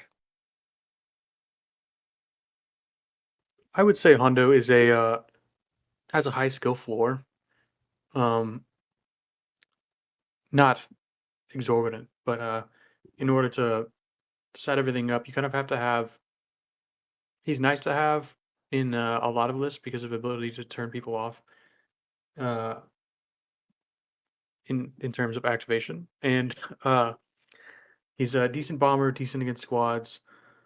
So I his ability to be coupled with Mauler Mythal and kind of having the reverse effect of Dutch Vander from the Rebels with his ability to deal out extra damage or toggle someone. I think, man, yeah, you can toggle them if they're not activated. If they're activated, they deal extra damage. So he's kind of the Empire's version of that. And just for that alone, I would give him probably an S tier. But if he's like, you always take this slave one over the other one when you put him in a squadron list. You probably have a decent plan of what you're going to be doing with him. And he's worth his points. So I think he's an S tier. It's very efficient, especially when going up against enemy squadron lists, which is roughly, I would say, 75 to 80% of the time you're going up against a list with squads. But if not, he's a 2 blue rogue bomber that's great too. True. All right, listen. This guy's crazy. I initially rated him a little bit lower. I had him in A tier, just because my initial builds of this list were a lot more harsh. But Josh, you were right.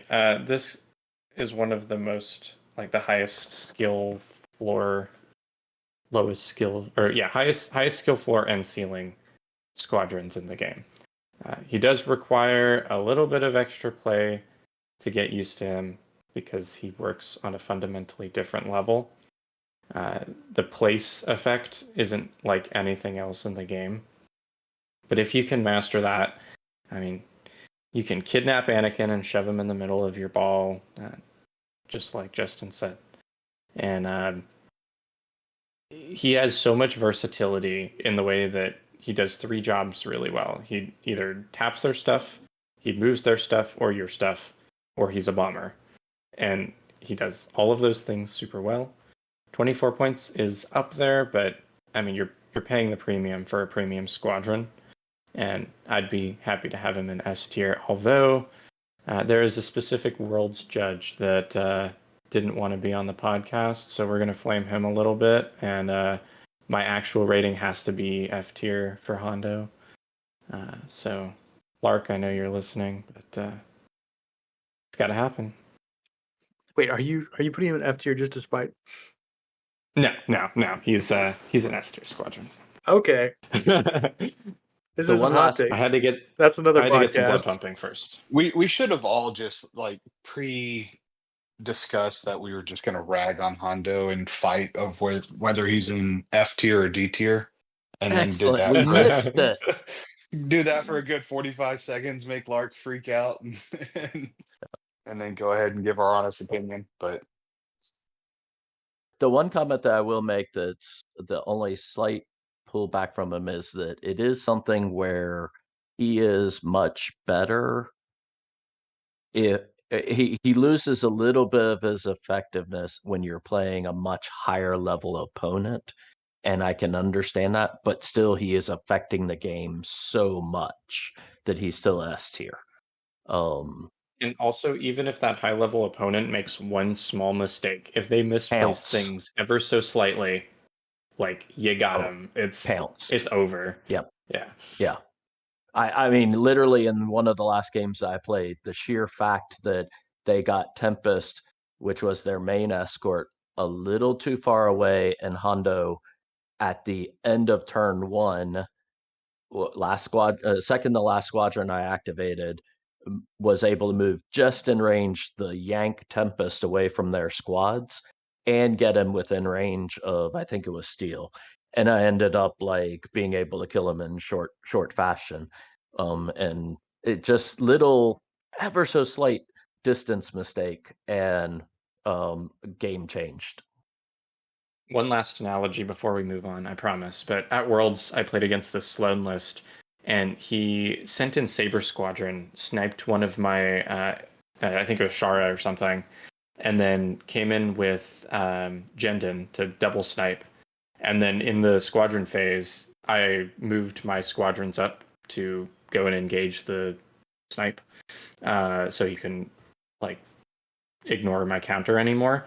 And then he came in as second player with Hondo and moved Saber Squadron back out of engagement so it could snipe again, and it was disgusting. All right, I think we need to get the ball rolling. We were about halfway through. Yes. Who's up next with Howl Runner? Should be Drew. it is me, Howl Runner. I've mentioned her several times today. Now we get to talk about her. She's in a TIE fighter, 4 speed, 3 hull, 3 blue anti-squad, 1 blue anti-ship. She has swarm. She has a brace and a scatter. So she's your stereotypical TIE ace. Her ability is while another friendly squadron with swarm at distance 1 is attacking a squadron, it may add 1 blue die to its attack pool. That's amazing. That's an extra flight controllers for everything, and it's not like the GAR aces that it says a non-unique or whatever. It's any squad. So Saber can snipe 6 if you activate them with flight controllers. You can add it to counter. All of these extra things. She is absolutely either an A tier or an S tier squadron. I think I have her at A tier just because S was getting a little too crowded. But she's amazing. She's 16 points. Definitely a force multiplier. Fantastic squadron. Yeah, I agree. Force multiplier, 16 points, and what Empire does really well, you can just boost it and make it even better. So take it, TIE interceptors, flight controllers, jump out at this one only goes speed 4, but pop her out there, then land all your TIE interceptors or TIE fighters nearby, and then you can just start rolling lots of dice on enemy squadrons. A lot of times with Squall, you can use Sloan and just completely overwhelm anything in your path with an Alpha Strike with these guys. So Howl Runner coupled with any of the other like Ace Ties, and then or just generics as well. So just sling dice is what Howl Runner lets you do. When you couple it with flight controllers, it just gets even worse. And then uh, she also helps on the counters as well. So counter 2 becomes counter 3 for the Giant Interceptors. Um, just excellent all over for what the Empire wants to do, and just makes what they do even better. So um, she does not get put in every list because a lot of times you don't necessarily need the extra dice when you're looking at it and you're saying, I'm going to fly this person in, and then she's going to give me an extra dice. Fly controllers is going to give me an extra dice. So now it's 6 dice per time interceptor. Sometimes you don't need that. Sometimes it's overkill. So if you get 5 in a reroll and you can save some points and spend it on something else, or bring in a bomber with your Sloan Ball instead of spending the points on more offensive stuff towards squadrons, then you'll do that instead. So she doesn't get taken all the time, but she's really good. So maybe not S tier because you can do the same thing with flight controllers. So I would just leave her in A tier.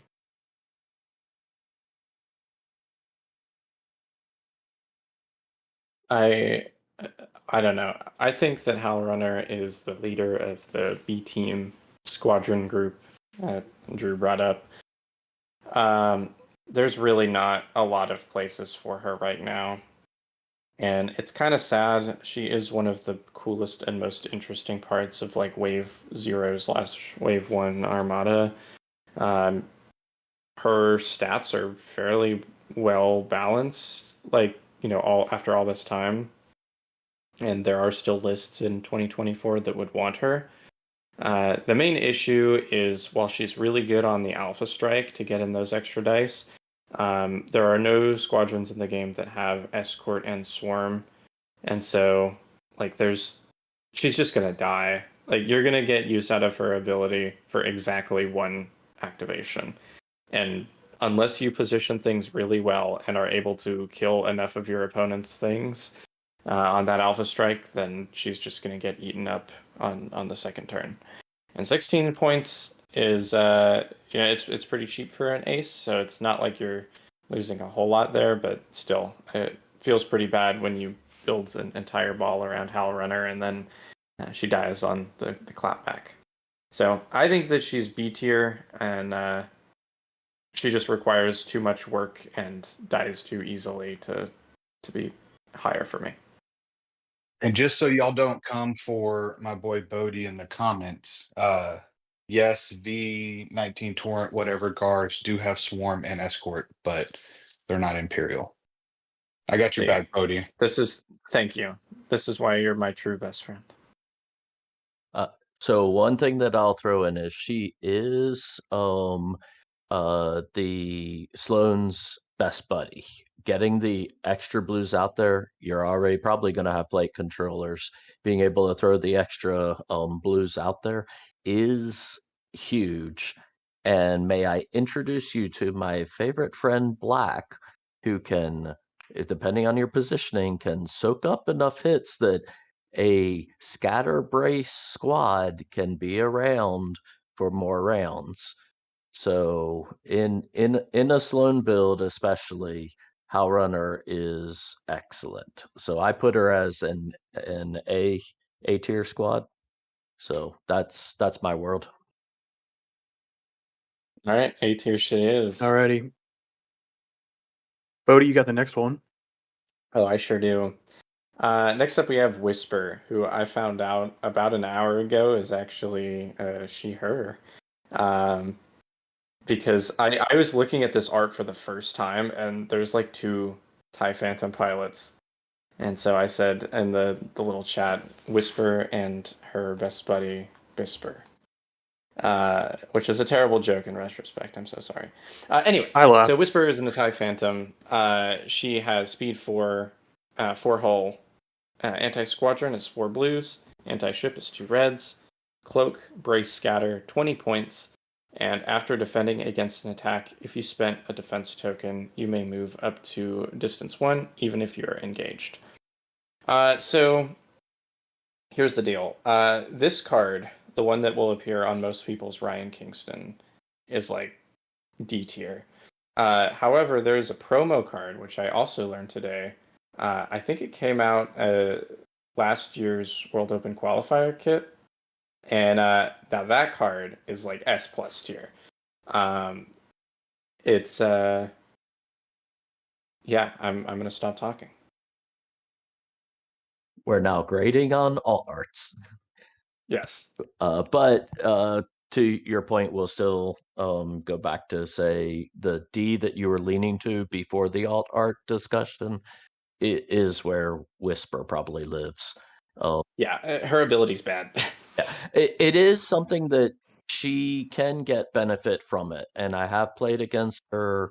There's one person in Atlanta kind of big about using Phantoms and uses her, and that extra move of one when she gets attacked can actually free her up completely from being tied down once she cloaks as well.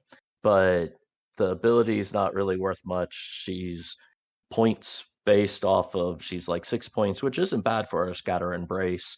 But it's points added to an already relatively expensive chassis. So yeah, she's D. I can't see her out there.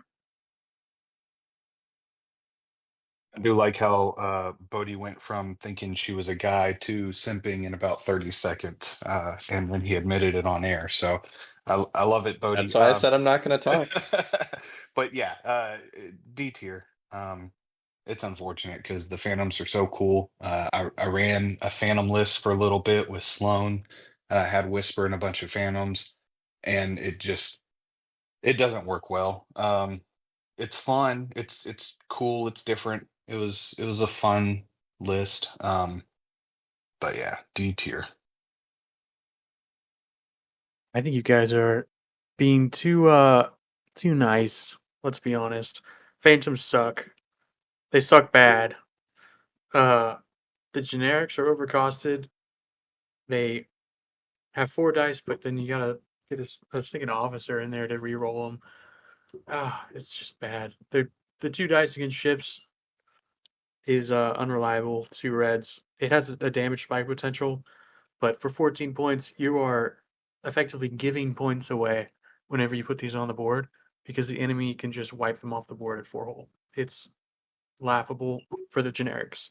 For the ace here, I think it does not have offensive potential.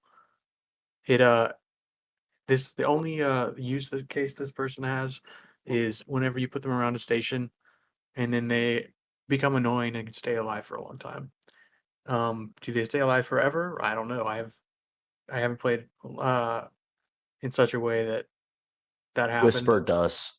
Whisper Yeah, around the station stays alive forever. Don't fight that. but it's just annoying.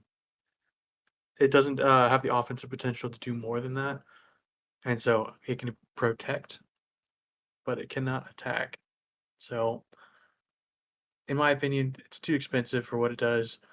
You have to have a station, so you have to then play around objectives, and then if the other player doesn't have a station, then it's just kind of lost.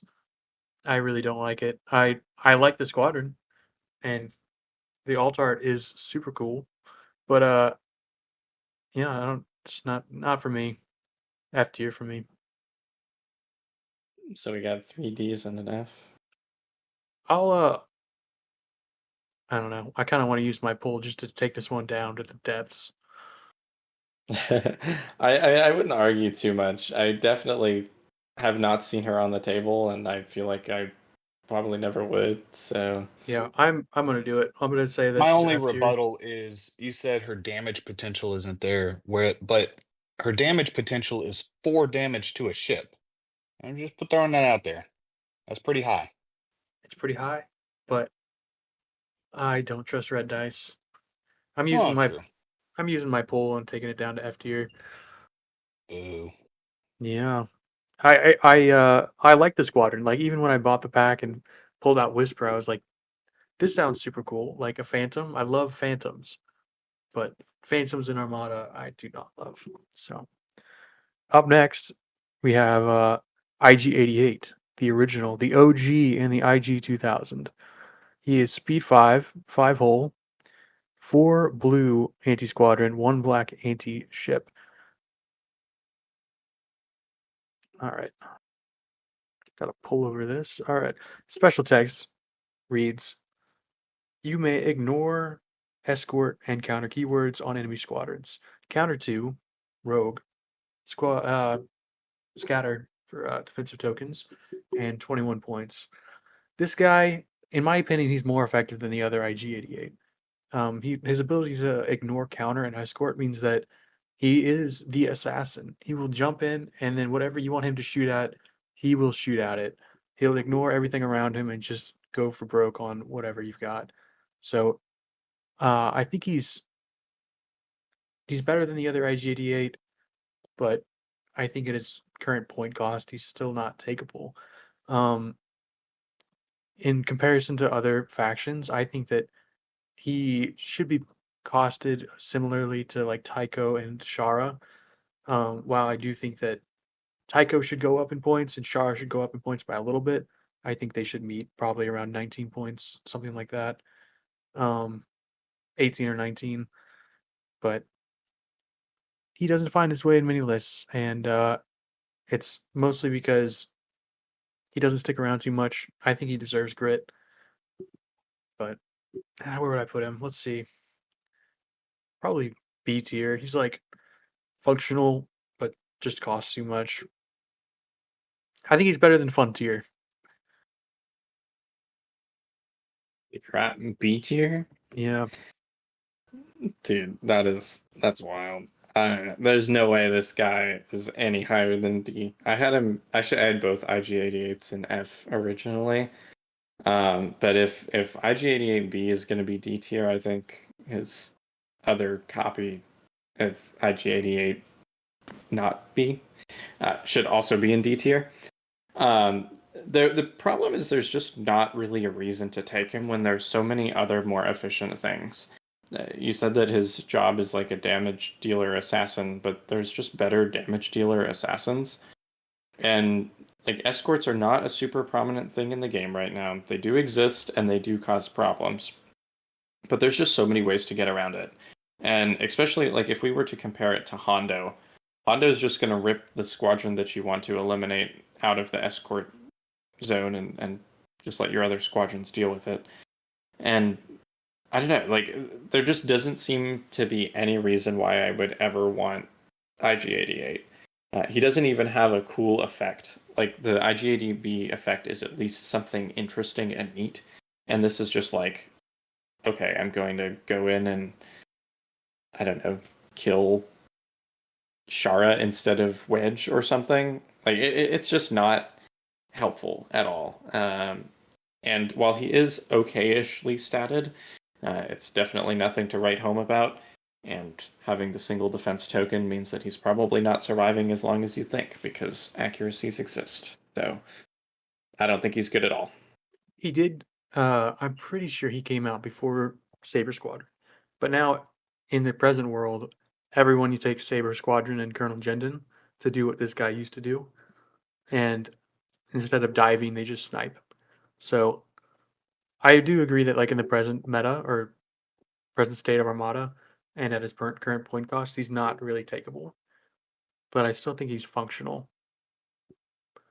Yeah, I have him in C tier. I think he falls a little flat. If you look at his card and look at his text and take him at face value, this guy should be a hard counter to Deltakin because he ignores escort and ignores counter. And so you're getting past axe and kickbacks, and you're not taking a counter back from Anakin. And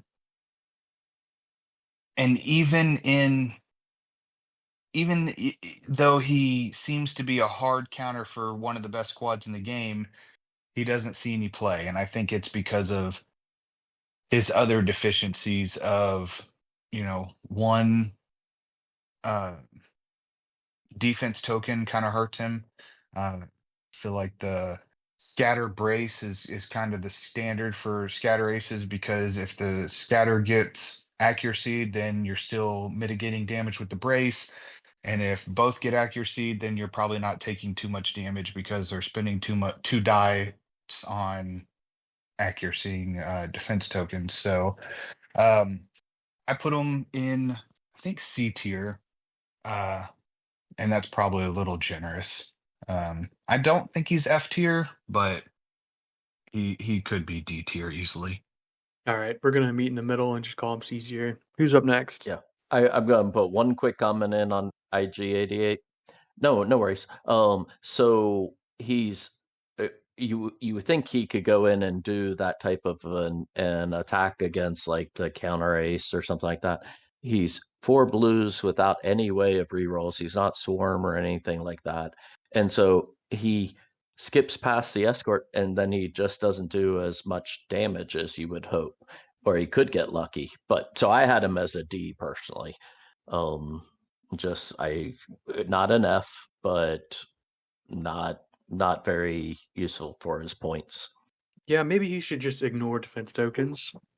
I think that would make him more effective and then takeable. Right, but as his current state, he just doesn't hit hard enough. If he had some rerolls, maybe, but Or if he had the attack suite of IG-80B with the 2 blues, 2 blacks. yes, yeah, that would make a big difference.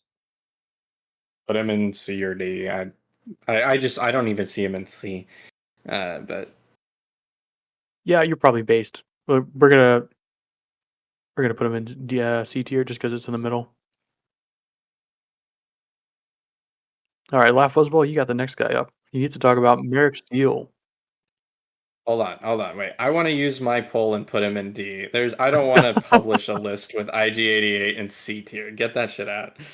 All right. I do agree completely with that. I was just not feeling the power of being able to pull it down, but I saw it go to C and I was like, ooh. Okay, but now we move on to someone that is nowhere near C tier at all. So Merrick Steele, he's a TIE defender, speed 5, 6 hull, 2 blues, 2 blacks. He's 2 blue bomber, or sorry, 2 blue anti-ship. His special ability is while attacking, you may change 1 die to a face with a crit icon. He's a bomber and he's grit. He's two braces. He's 21 points, which is a lot less than some of the other ones we've talking about. And then we were just talking about IG88, who is also 21 points. It's a vast, vast difference. His special ability makes him the absolute most reliable Sloan squad by virtue of his Sloan being allowing crits to re-roll. Him being able to change something to a crit means his 2 blues rolling against a ship, and with that crit ability, that re-roll, he has some 58% or something like that. I haven't done the math in a while, but he has some over 50% chance of getting the accuracy that she would want to spend someone's brace or something like that. So he's excellent in Sloan fleets. He's grit. He's speed 5, and can get where he needs to go. He hits really hard against squads with 2 blue and 2 black, and the crit allows him his special crit ability allows him to guarantee that if a black comes up blank, he can turn it into a hit against a squad. So he is a staple in most, not all, but most Empire squads, especially anything 134. Jendon getting him to double tap means that you actually have a over 25% chance of him being able to attack a ship, and at speed 5 he can get to things if they aren't fanning out their squads. So he can get to attack a ship, Jendon can tap him again, and he has over 25%, like some 28% chance or something, to spend and then discard the brace on a ship in just 2 attacks. So he is S tier, absolutely, in my mind. Excellent squad. Nothing to add on my end, guys. Yeah, I agree. S tier for all those reasons. He's just so good. He's a menace. I think he could use a points increase or something. Um, he doesn't miss like if you're not flying him with Sloan, the only time that he does 1 damage is if he rolls 2 accuracies against a ship, which is pretty rare. Otherwise, he's doing a damage or a damage and an accuracy, or most of the time it's 2 damage because he can just set an accuracy he doesn't need to a crit. So he's S tier for sure. Yep. Him and Jendon have been kicking ass together since Squad Pack 2. They're the most notorious combo in the game. Everyone knows them by now, and yeah, there's no way that he's not S tier. I do think he's fairly balanced. I think Jendon is more of a problem than Merrick, but I mean, yeah, he's guaranteed 2 damage against ships, and he's even guaranteed. Well, I guess not guaranteed 2 damage, but he's consistent damage against squadrons as well because you can set that black die to a hit crit, even though the crit doesn't count, has the damage symbol. So yeah, S tier for sure. All right. S tier. Honey Badger, you got the next one up, which is Bosk.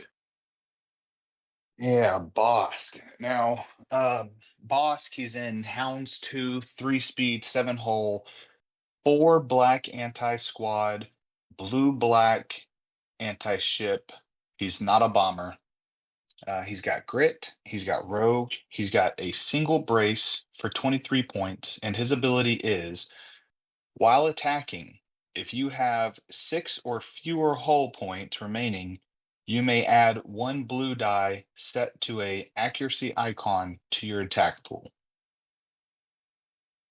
Uh, he pairs well with the squadron, the Zyrtec. Zyrtec. Yeah, because that ability is nuts. You have 4 blacks, and if you have 1 damage on you, then you get an accuracy. And so a lot of times, if you don't have a way to damage him yourself, either with Zyrtec or Ruthless Strategist, then the other team will just completely ignore him. And he's rogue, he's grit, he does a lot of damage. I have him in A tier. I think he's really good. I think he doesn't see a lot of play because there's other stuff out there, but I mean, if you mess up and attack this guy, he's going to hit you like a truck and automatically turn off your scatter every single time. I really like Bosk. He has a special place in my squadron list builder. I've taken him for a very long time. He's tanky. He's somebody that you either avoid shooting or you have to take out immediately.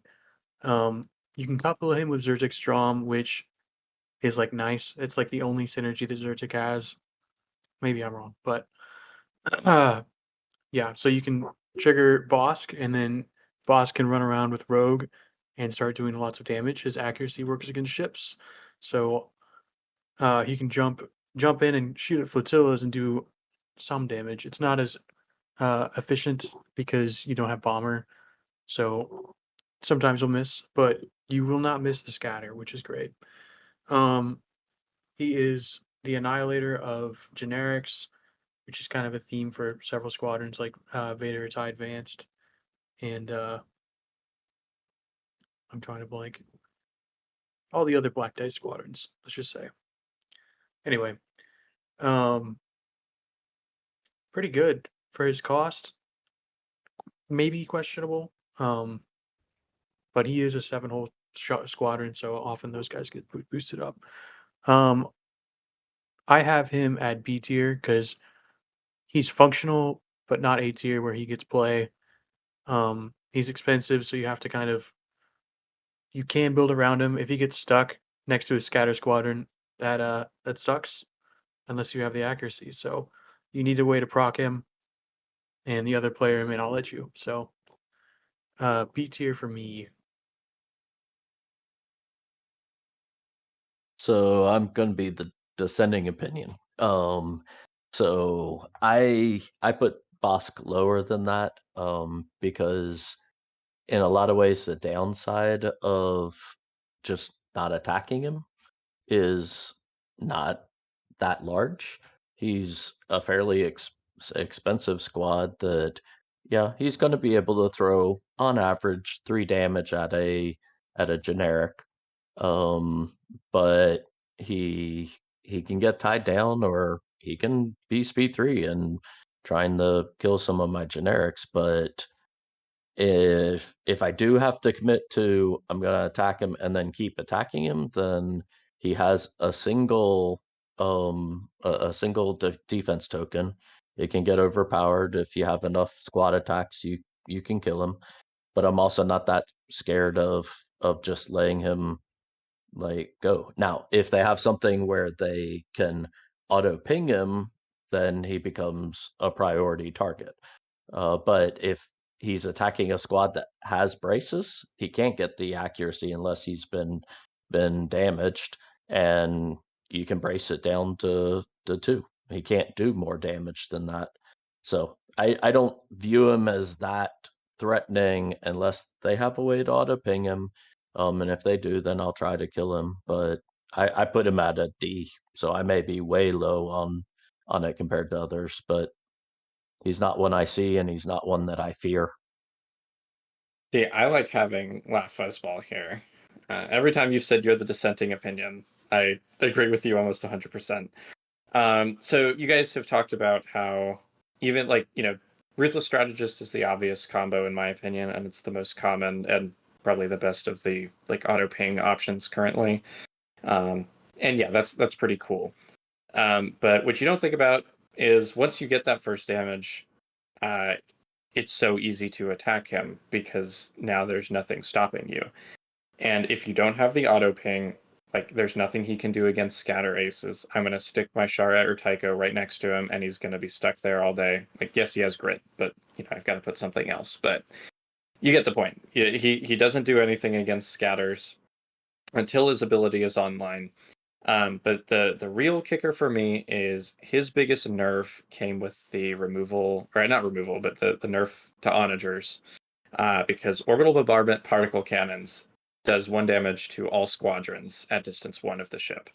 And so the best use for Bosk, in my opinion, used to be using a card that you're already taking in the ship that is the strongest in the Imperial faction, and then sending Bosk in just nearby, on an asteroid or whatever, get that damage. That way you don't have to put extra work into it because you're already playing these cards. And then he's that powerhouse that you guys were talking about. But in this world, onagers are not as common, and it's hard to find a place for Bosk. And I don't know. I also think that he's a D tier squadron. All right, so we have a little bit of a spread here. I guess to even it out, we can put him in C tier. That sounds fair to me. We have two, or wait, we had an A, a B, 2 Ds, so yeah, I guess C would be fair. That's fair. All right, cool. Let's move on to Major Rhymer. Who's got that one, Bodhi? All right, I've got Rhymer. All right, so Major Rhymer is in a TIE Bomber Squadron. He's got Speed 4, 5-hull, anti-squadron is a blue and a black, anti-ship is a black. He's got Bomber, Heavy, Double Brace, 16 points, and friendly squadrons at distance 1 can attack enemy ships at close range using all dice in their battery armament. So Rhymer used to be oppressively broken. He used to say they can attack at close to medium instead of just close. And that range of bombing is absolutely disgusting. But the difference between close and distance 1 is not that big of a difference. He does one common thing. I thought that he was just for bombers, but I actually have seen him in Sloan lists with non-bomber blue dice squadrons to get the Sloan accuracy spending from a little bit farther away. But the main issue is the bombers that you're going to be wanting to play in this faction are already so fast. Merrick is speed 5, Vader is speed 5. If this was in a different faction with some slower bombers, then he would probably see some more play. as it stands right now, I just don't feel like that's the case.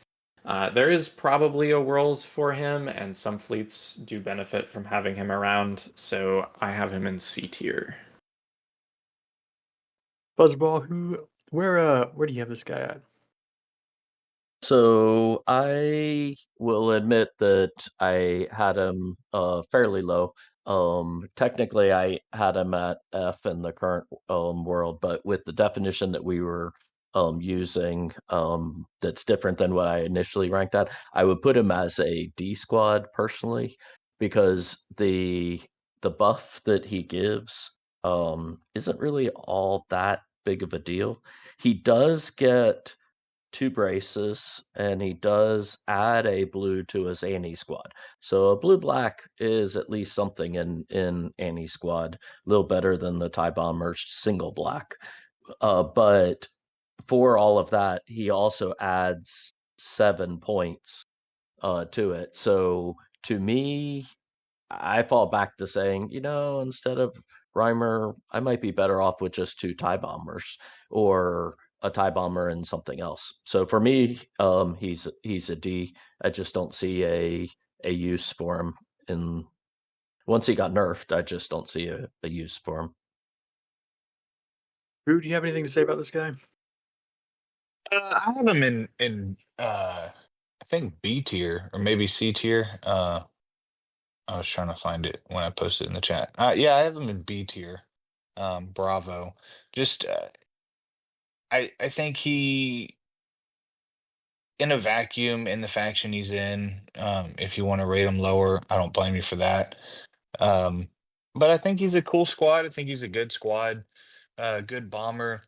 It's just the the Imperials don't take bombers. I was trying to think of that whenever um, I was listing this guy. Is they don't take like a bomber squad ball. It's usually Vader, Merrick, and they don't care. They're speed 5. Um, and then the bombers that they do have are speed 5 or 4. Uh, and nobody's taking in a serious list a whole bunch of tie bombers where you need the extra distance. So yeah, I'm fine with him at C or even D. I have him a D tier, and the reason is the only time I find him viable is if you're running fire sprays and then you need this guy.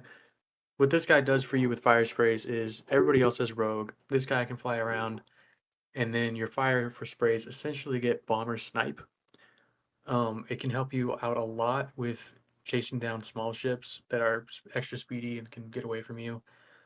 Um, Aside from that, he's 2 points less than a fire spray. So if you don't care about that, you can just take a fire spray for 2 more points. Um, but and aside from that, I don't really see why you would take this guy. If you're bringing bombers that aren't rogue, you're going to want to activate them in order to keep up with things. So they're speed 4 or somewhere in that ballpark. So you don't really need him in his current state. I in the last episode I was thinking about this guy. He was gonna be my elevation, but I forgot. I did not write it down. I have him in D tier. Not that it'll move him out of D tier, but there is one fun little thing that you can do with him in Phantoms, which is also not a good chassis to be flying. But they can get their attack in and then cloak and be out of flak range. So it's fun, but it's not at all something that's competitive. So he's still D.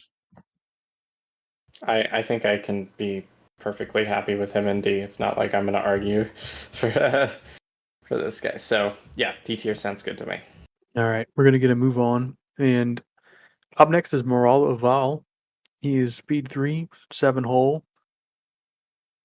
He has, let's see, where's he at? I never look at this guy because I honestly have such disdain for him. I don't even want to look at him. 2 blue, 2 black, anti-squadron, 2 blue, anti-ship. Special text reads: when an objective token at distance 1 to 2 of you and not on an obstacle is moved or removed from the play area, you may move up to distance 1 and attack as if you were activated. Also has Grit, Rogue, 1 Brace, 22 points. This guy is, um, like, you can talk about how other squads are annoying. When people take this one, you've just gotta like accept that you may not have a good time. You may not enjoy this game. They're probably going to bid for second. They're probably going to have an objective with a lot of uh, objective tokens. They probably have strategic, and they're probably going to be activating this guy all over the place. Um, I think this guy needs a rework just because uh, of what a play experience it is to go against him. It's kind of a negative play experience. Not a fan. I my own personal animus towards this guy wants me to put him in F tier, and he's so situational. I think he belongs in F tier. So I will jump in saying I agree. Playstyle against him is frustrating. I think that, and he is a strong archetype, so he can't be F because of how strong of a fleet it can be with him. I think what keeps him from being at the top in my mind is how many points you have to devote to everything around his trick. So you have to have a large bid that takes points out of your fleet. You have to have some lambdas that takes points effectively out of your fleet because they're not effective or that effective in the squad war and other things. But he is in my mind he is a lot of a rock paper scissors type of thing. There are some matchups that can minimize his effectiveness, and there are some matchups that he can just be a complete menace to. So I debated hard between whether he was an A or a B squad. I ended up putting him at B because he is a very strong archetype and he can very much wreck uh, a lot of lists. Um, but he's not S tier at all because you have to devote a lot of stuff to make him work. And if you get a matchup where they can actually minimize some of that, or just stop get away from the obstacles and stop the lambdas from being able to move, then okay. Um, so I personally ended up debating between the A and B and slid him to B, but I could see him as A. So that's where I put him. As someone who has used and abused Moralo on multiple occasions, I don't see a world where he's anything other than B tier. Like he is strong and he will win one game. And the amount of time that your opponent or the person playing Moralo spends measuring and finagling and pushing this one single token back and forth is not going to be super fun. But the problem is that there's just so much more efficient things to do in this faction. We keep looping back to American Gentleman being oppressive. Not, you know, maybe not oppressive, but being the standard, I guess. And while Moralo can get more attacks than you would get out of a bunch of interceptors or whatever, there's pros and cons to it, and just like Laugh Fuzzball said, you have to devote way more than the points on Moralo's card to making the strategy work. The Moralo lists of old that were super oppressive had like an 18-point bid. You have to run 2 fire sprays. If you want to be competitive, you have to fly Sloan because that way you get some use out of not fire sprays, lambdas. Sloan gives you a little bit of use out of the lambdas anti-squadron dice. And Moralo is just weak to a couple of things that are way too prevalent in the meta. He dies to counter, which is on both squadrons and it's on SSDs. The last time I tried to fly Moralo was against a SSD with the counter 1 upgrade, and he just can't do his thing a whole bunch of times or else he dies. You have to bring escorts in, or else they're just going to target Morello. And you have to be really fucking good at maneuvering things. Because this is one of those options where if you fuck up even the slightest amount, you're going to lose all of those points that you just devoted into your Morello combo. So I don't know. He's scary, and I understand why people are afraid of him, and I definitely understand why people don't like him. But as someone who has played a lot of Morello, I just don't see him being good, especially in a world with PDIC. That's my rant. I have Morello in I have Morello in A tier. They, he's really good. I know y'all are talking about the points you have to invest in him to make him work. We can talk about that. Um, invest a large bid so you get second player, so you play your objectives. That's fine. You invest 15 points apiece in lambdas. That's fine. You invest in um, fighter coordination team to move your lambdas to proc him. That's fine because all of those investments are an extra Moralo for cheaper. This guy has uh blue, black anti-squad. So this isn't like Ahsoka's ability where uh she moves and you attack with two blues. No, you attack with his full armament, or you attack with two blues against a ship. And if you're attacking a ship, then they're probably out of squads or didn't have any squads, and you're just going to eat it alive. I don't care if they do have PDICs. You're going to do enough plink damage enough times that uh if they spend a defense token and you're running Sloan, then you throw something up there to go ahead and make them discard that defense token. And really the only defense token that you're worried about is a redirect. Um, so as soon as their redirect's gone, you're just drilling straight into their hull, and that's not to mention the probably two architens that you have also shooting from on the other side of engagement. Uh, I think he's easily A tier. Very, very. I mean, I think he's broken. I don't think he's good enough to be S tier, but I do not like his uh loadout the way it is, and I think it needs to change. A tier. And I debate hard between A and B tier. I I don't know. My opinion is always take this guy down to the depths.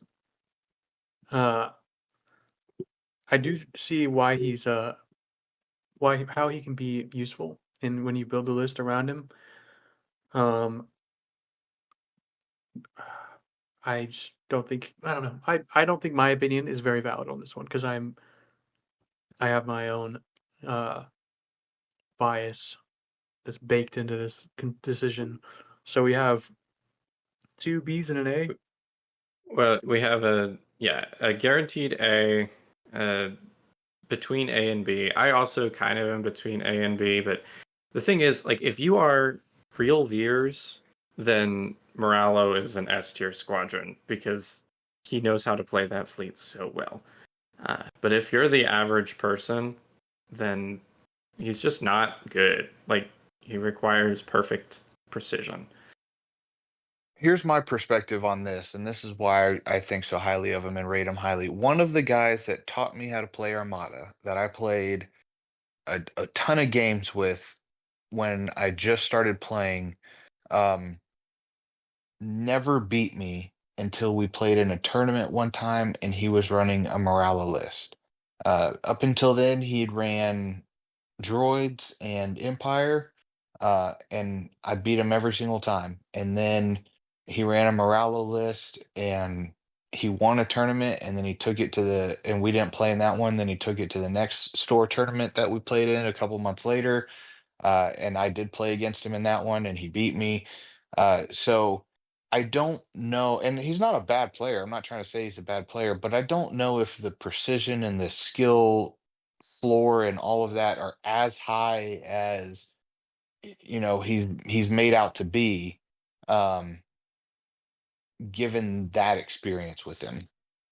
So what I would accompany with that is if he ended up playing and he's a decent player, but not one of the like Reveres or one of the ones that are just top tier with Morello, it still takes a strong player to be able to jump on a weakness, jump on a mistake or anything like that. So it's something where Morallo is a strong squad, and when you build your whole fleet around the archetype, it's a strong archetype. But it leads the opportunity. But the opportunity is probably seen and jumped on by better players if their fleet has the ability. There are certain matchups that Morallo will not have any problem with, no matter kind of what the skill is. Oh, Morallo against a squadless, okay, he's going to have fun.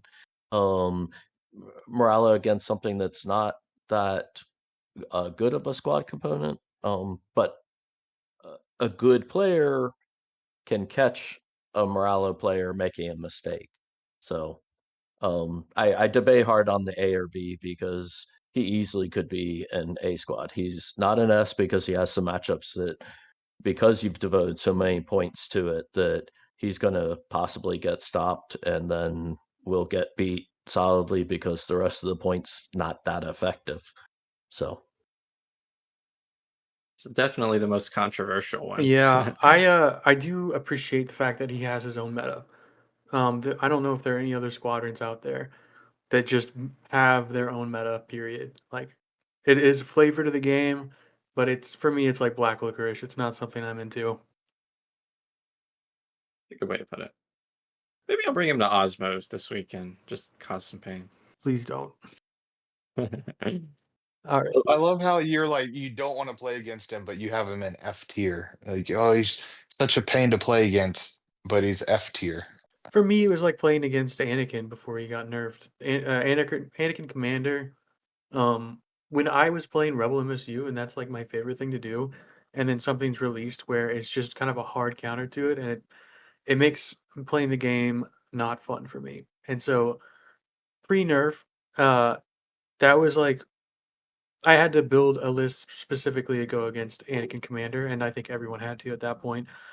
Uh, and it just that kind of prevalency in the game and the oppressiveness of that was just too much for me. This guy gets kind of a pass because he's not like prevalent in the game. And I'm not sure he's going to be particularly oppressive, but it's just not a super good fun and play experience to go against him. Hopefully, this doesn't spur something like evil in the community where everyone starts taking Moralo Eval. All right, let's see where we're at. We've got is it two B's and an A? Is that what we have? Well, we have a solid Yeah. A, and then two that said he could be either B or A. right. I feel more solid on B than A, honestly. But I know. I mean, Josh, you make the call because your opinion has drifted. You're the outlier here, I suppose. Um, if you were going to take this guy, you're bidding for second, right? So that leaves you open to a lot of alpha strikes, and so Well, see, the thing is, though, is a good Moralo player is going to be able to predict your objectives. They will have the bid. They'll take second if they need to. But if they can predict that you will have an objective with tokens, they're taking first, and they're going to utilize that. okay, Yeah, if you have strategic in yours, they may actually be taking first. But so many lists just like throw like planetary ion cannon, Intel what's it called, the one with Tell Exegorth, sweep. infested fields. Infested. Yeah, so many lists has infested fields, and all you have to do is take that token off an asteroid, and it can never be claimed, and then you just pass it around for the rest of the game. you can put it And on a you can different do that as asteroid if you first want. player. Yeah, but you still can't claim it. Once it's off, then it's off. Really? Yeah. Rats. I think so. Don't quote me on that. I think you Anyway. can take it. I think you can pick it back up, but maybe I'm wrong. I don't Um, know. I haven't judged this game at all. But we do need to keep pace. So yeah, we have 7 I left. guess you're. Shots fired. Yeah, if you're taking this guy, I'm guessing you know what you're doing, and uh, you can make it effectively. So it is its own meta. I'll let it go to A tier, but I'm not happy about it. How about that? Fair. Sure. All right. Up next, we have Saber Squadron. Yep, I'll take that one. So Squadron is a unique TIE interceptor. It's speed 5, 3 hull. It's 4 blue and a squad. It's a single blue and a ship. It is snipe 4 and it is swarm for 12 points. So for the extra point, you gain snipe 4, but you do lose your counter 2. Which in the way Saber gets used, that's not really honestly that big of a deal. He should be staying at snipe distance anyway, because he is, especially since he's in the faction with Jendon, but he is an excellent way to go at scatter aces. Um, or counter. Sorry, I guess counter aces. Most of the scatter aces have counter. But to go at counter aces, he's excellent with the snipe. He has swarm, so he's going to get Howl Runner buffs. He's also going to be like he's excellent in a Sloan fleet. You don't even need Sloan. He still is great. If you have flight controllers, he's throwing five blues at snipe distance. Have Howl Runner, he adds another one. So he is, because counter aces and scatters, and you're very likely to get an accuracy with his attack, just because they are so prevalent in every faction. He is an excellent squad for the Imperials for a single point more than an interceptor. Even though he loses the counter, the snipe gain is just excellent. And he pairs with Jendon, who is in the faction. He in my world, he is an S tier because of how prevalent counter aces are. So that's my take on it. Oh yeah, I agree 100%. If Jendon didn't exist, I think this is one of the squadrons that would like benefit the most. Like a squadron that is even better with Jendon, but would still be great without him.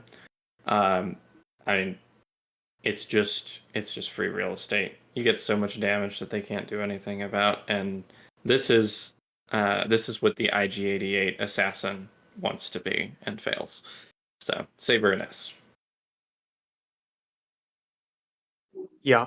This guy is points efficient, does a lot of damage at range, and most of the time rebels take shot and Taiku, so you can just snipe those out of the way. And then a lot of stuff also is really painful, like some stuff you do not want to get close to. Anakin, Deltakin.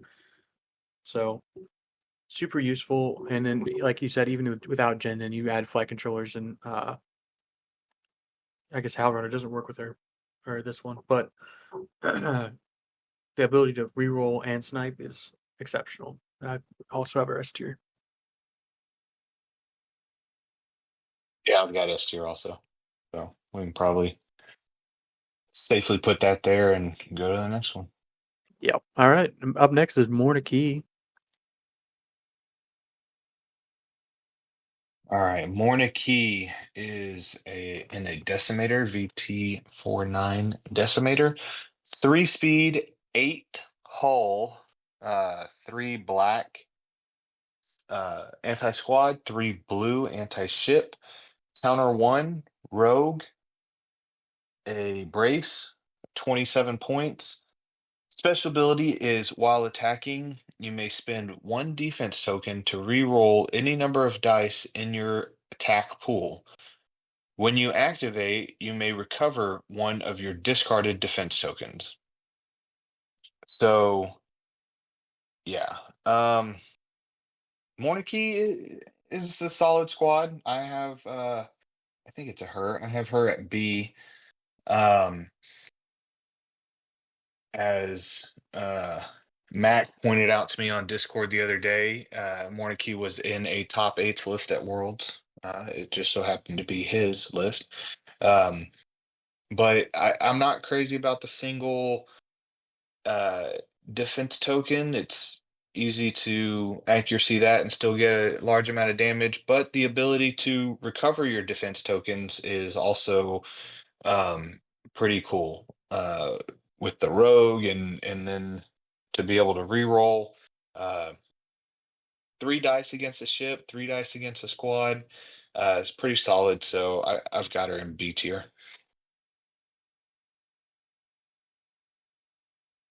I don't hate Morna. She actually like has some pretty decent potential. One of my favorite uses for her is um, like a month or two ago when there was still a bit more product available. Imperial 2 squad packs are fairly easy to come by, and with just one of those, you could field a ball with Jemden, Merrick, Vader, Defender by printing out the card, and then Morna Key. And that's just like it's like 93 points, and it's a very solid anti-ship ball that isn't just going to fold to squadrons immediately. Um, I don't know. She definitely falls short because she's so expensive and because of her single defense token. So I have her in D tier, but I could see her in C, maybe B. I mean, she did make a top 8 worlds list. But I don't know. She feels like a very new player friendly squadron, but at the higher echelons of play, she falls short because of her cost. Uh, so What do you think about this squadron, Mr. Fuzzball? So I had debated about where to put her. So she's the second most expensive squad in the game. And in comparisons, I would take Hera for her cost. And passing out Rogue every day over Morna at a 1 point cheaper. Um, I had put her at C. I can definitely see her as possibly a B, but I think the sheer quantity of points you have to devote to her is something that I I just have a problem fitting into a squad ball. And it's partly in my world she's hurt by the the other aces that could do a similar thing. So decimators at in this current game, maybe in the past they were, but in the current game they're not very points effective in my world. And she's 5 points over that to get a brace. So okay, but it's only a single brace. She does lose the heavy, but her special ability with the whole being able to get it back, I understand for the rerolls as well, but just getting the brace back is what I view her real ability is, or the bulk of it. It seems it's just very expensive. So I I had put her as a C because I could never fit her points in to a 134. Obviously, she can fit in a very successful 134. So I could see someone saying that makes her a B. She situationally can be very good, but I've just never been able to come up with a way to use her that way. So she's C in my world, but I could see a B. I will say that I'm not surprised that she made it to whatever the last day of Worlds with in the hands of large package or anybody else that is on ended up there. Um, but I've flown against Mordecai. I don't think I've ever flown her. The way I think of her is she's like essentially another flotilla, but she can be tied down by squadrons. Um, so she is kind of like I like to draw a comparison between her and a counter squadron like Scatter Ace. She'll stay alive for just about as long, maybe not, if not longer, and dealing out counter the whole time. And then she's good against generics, so a lot of times she's good against like bomber squadrons or something with a lot of hull. but she doesn't have a blue dice to get an accuracy. So if you just throw a counter ace like Shara in and tie her down, she has grit, I think, right? No, No, she does no not have grit. grit. So she can get tied Oh, down to that scatter ace if she's separated from other squads. The big thing against scatter aces is her 3 blacks are going to do enough damage that they have to spend, or most likely will have to spend their scatter. So if you have other squads with her, you can whittle down the counter ace. But the counter ace, I mean, with a scatter, can just say, okay, you're stuck here. yeah, there are many times where I'm looking at the squadrons and I'm thinking I need something that's going to intimidate someone, and I want to spend almost 30 points on one squadron. So I will say, going up against ships, it's decent rolling because you get to reroll if you spend your brace, and then you get it back when you activate. So a lot of people will do a last first with this, so you can fly her in, roll, reroll, and then if you spend your brace, activate her again at the beginning of the next round, and then do the same thing. Um, she's okay, um, kind of functional, but I would, it's just as a personal choice, I wouldn't take her, would not take her above B tier, but I think she'll probably end up in B tier for me. I've seen people use her to effectiveness. What is the spread we've got? I think we heard 2Bs. Is that right? I was a C that was debating about a B, so I'm the high All end right. I'm B. gonna executive decision put her in B tier, and then we can move on to Soontir Fell. Fair. Ugh, put her in B tier. I don't know. I guess it's fine. Um, Soontir Fell is a TIE Interceptor Squadron. He has Speed 5, Hull 3, Anti-Squadrons 4 blues, Anti-Ship is a blue. He has Counter 2, Swarm, Brace Scatter, 18 points, and after Squadron you're engaged with performs a non-counter attack, it suffers 1 damage if it did not attack you. I'm getting all the Squadrons with the cool alt arts. This guy had a store championship alt art where he's just holding a glass of wine and he's probably the chillest dude in the entire empire. It makes me want to fly him just because of that picture. Yeah, same here.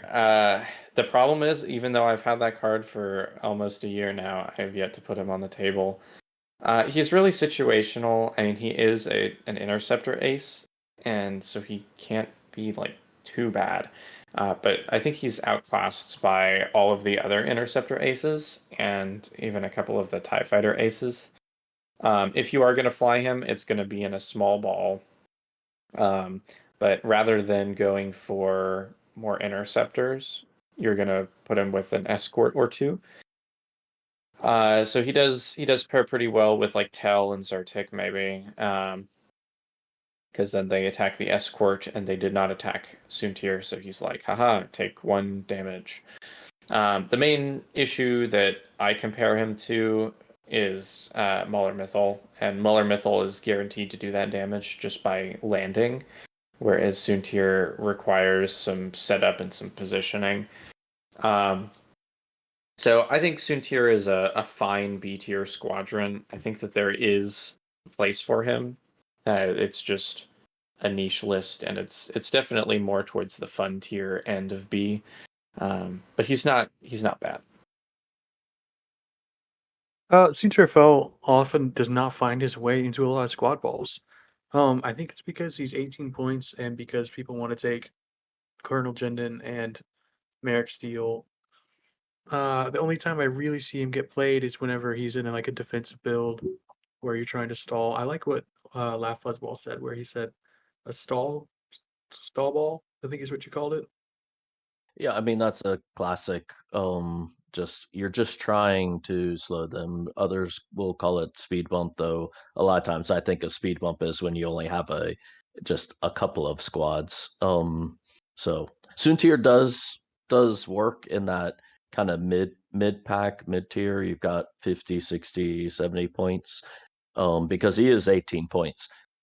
But the problem with him is that he fails some in comparison to the other intercept races. Exactly what Bodhi said. It's a comparison to other intercept races that kind of holds him back a little bit, which is the reason I put him in C. Is just um, he does a similar role. You compare him in a slightly different way with escorts, as was mentioned, but that to me ends up making the the mid-tier builds 50, 60, 70 points a little less effective in some ways, except for the fact that Tell and Fell make a great pair in that respect. So they do work well together for it, but I still had him as a C. Yeah, aside from that, usually you just take a bunch of TIE fighters. Like I can think of Valen, Sienna, Mauler Mythal are the first three you take if you're taking ties. And then you probably take Jendon, maybe, or Tell to keep things alive. Um, Suture doesn't get Suture gets played about as much as Volt Scares at the moment. I think he's uh B tier. Drew, what do you think? I have him in A tier, um, but probably on the low end of A tier. So I'm fine with him in B tier. All right, Bodie, what where did you have him at again? I had him in B tier. I'm definitely not like super hype about Soontir Fell. Like I said, I haven't flown him in a very long time.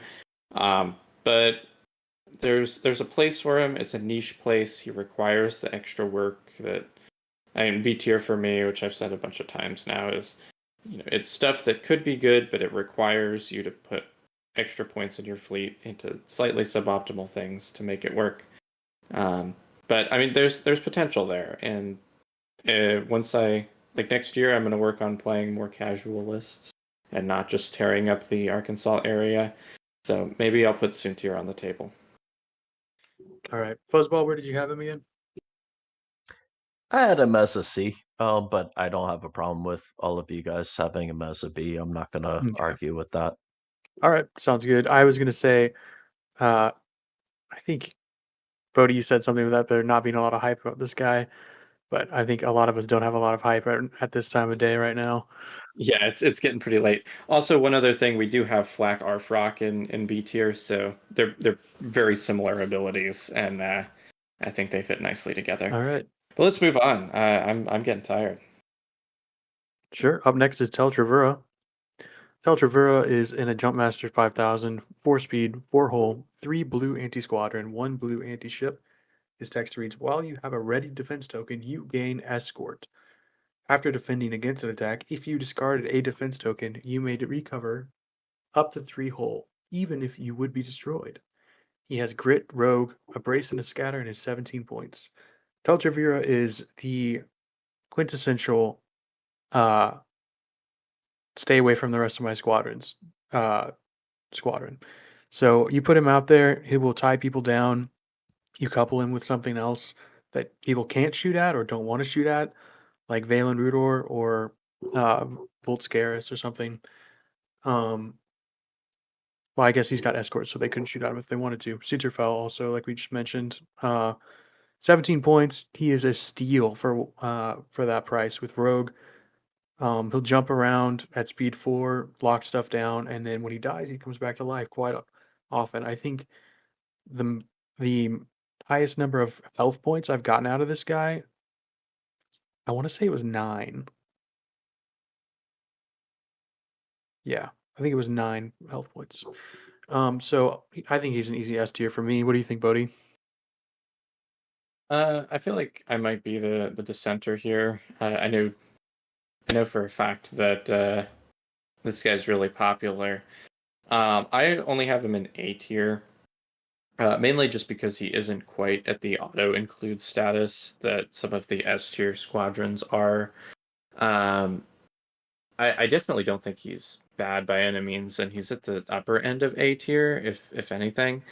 Um, he provides a lot of necessary protection for key aces if you're doing something a little bit niche. But the main reason why he wouldn't get taken all the time is because a lot of the squadrons that um, you're going to be bringing in, like the S tier Imperial balls, already have some form of protection, whether that just be being at 6 hull, having 2 braces, which is quite solid, um, and then like Merrick having grit, which can help protect him. Um, Also, a lot of Imperial balls tend to be focused on aggressively winning the squadron war, and so he doesn't really have as much of a place in 134 lists that want to just completely wipe everything the opponent has, whereas his place is more in the slightly more niche lists where you just want to protect a key ace like Moralo, or if you want to combo him with Sunti or whatever. Um, so I think he's an A tier squadron. I think there's a lot of homes for him. He's definitely the best escort in the faction, and that's not even close. But I think that the situations where you want him is not going to be every fleet. And so for that reason, I have him an A. And you thought you were going to be the big dissenting voice. So first of all, Josh, as a quick notice, you I think slid Moralo instead of Tell when you changed them. Because I really can't say Moralo gets into A. Was he A before? I was just setting him aside so we could talk about Oh, him, and okay, then I was gonna okay, find him a place all afterward. good. Okay. But so it's I actually have him as B, which I know that I chimed in first so that I know that Texas Honey Badger can come in and give me all the reasons I'm wrong on him. But I see him as like Bodhi just said, a niche place for him. He has a lot of role. I see him commonly if they're doing Jonas and trying to have escort to protect Jonas. But I don't see him popping into a lot of the other balls or 134 or something. So he is the best escort. I agree with that.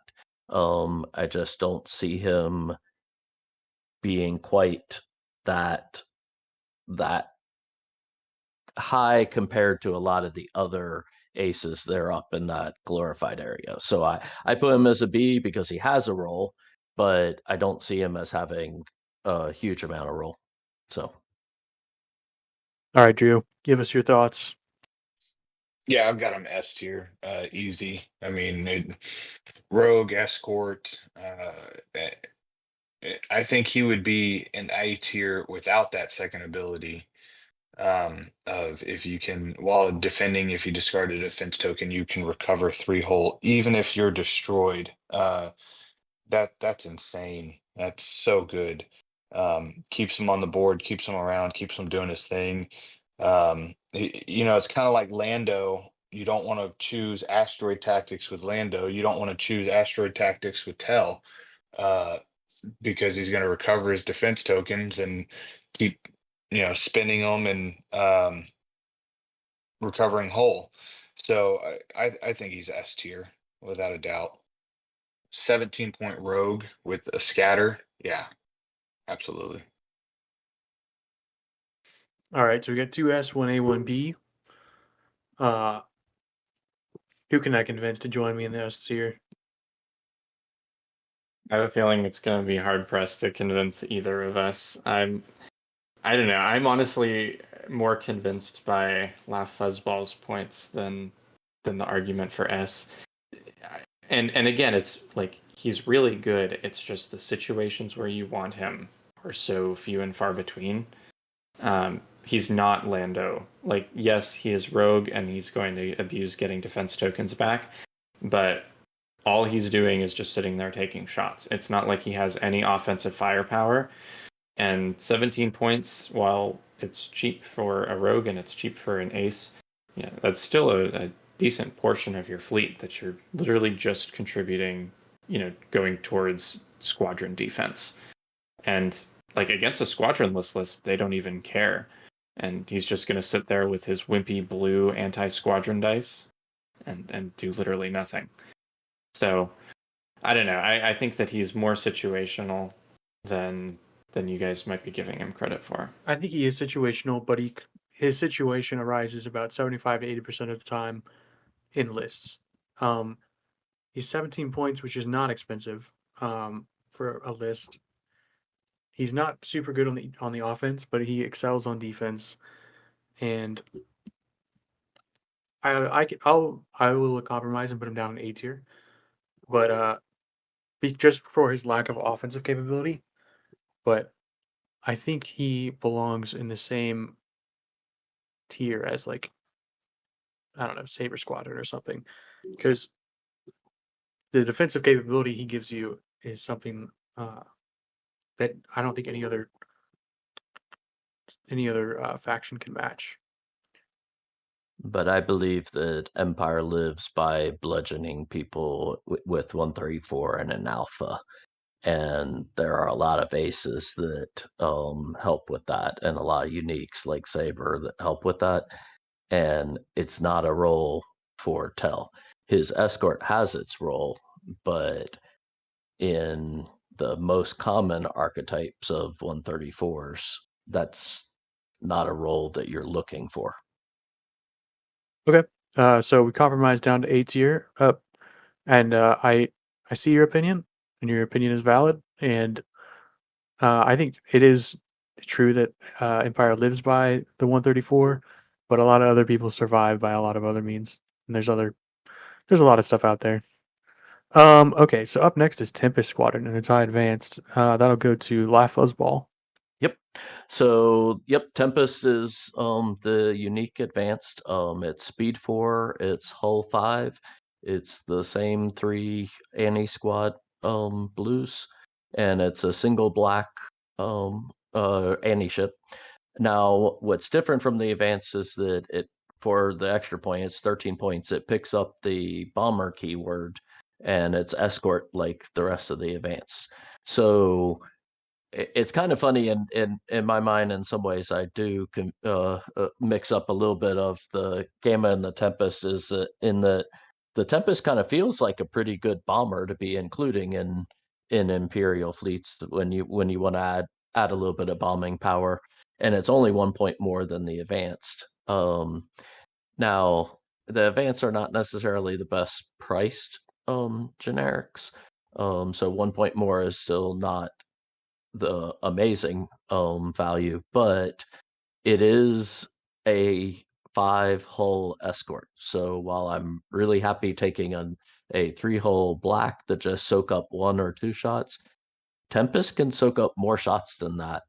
And it when you face Squadless, and he's a single black bomber.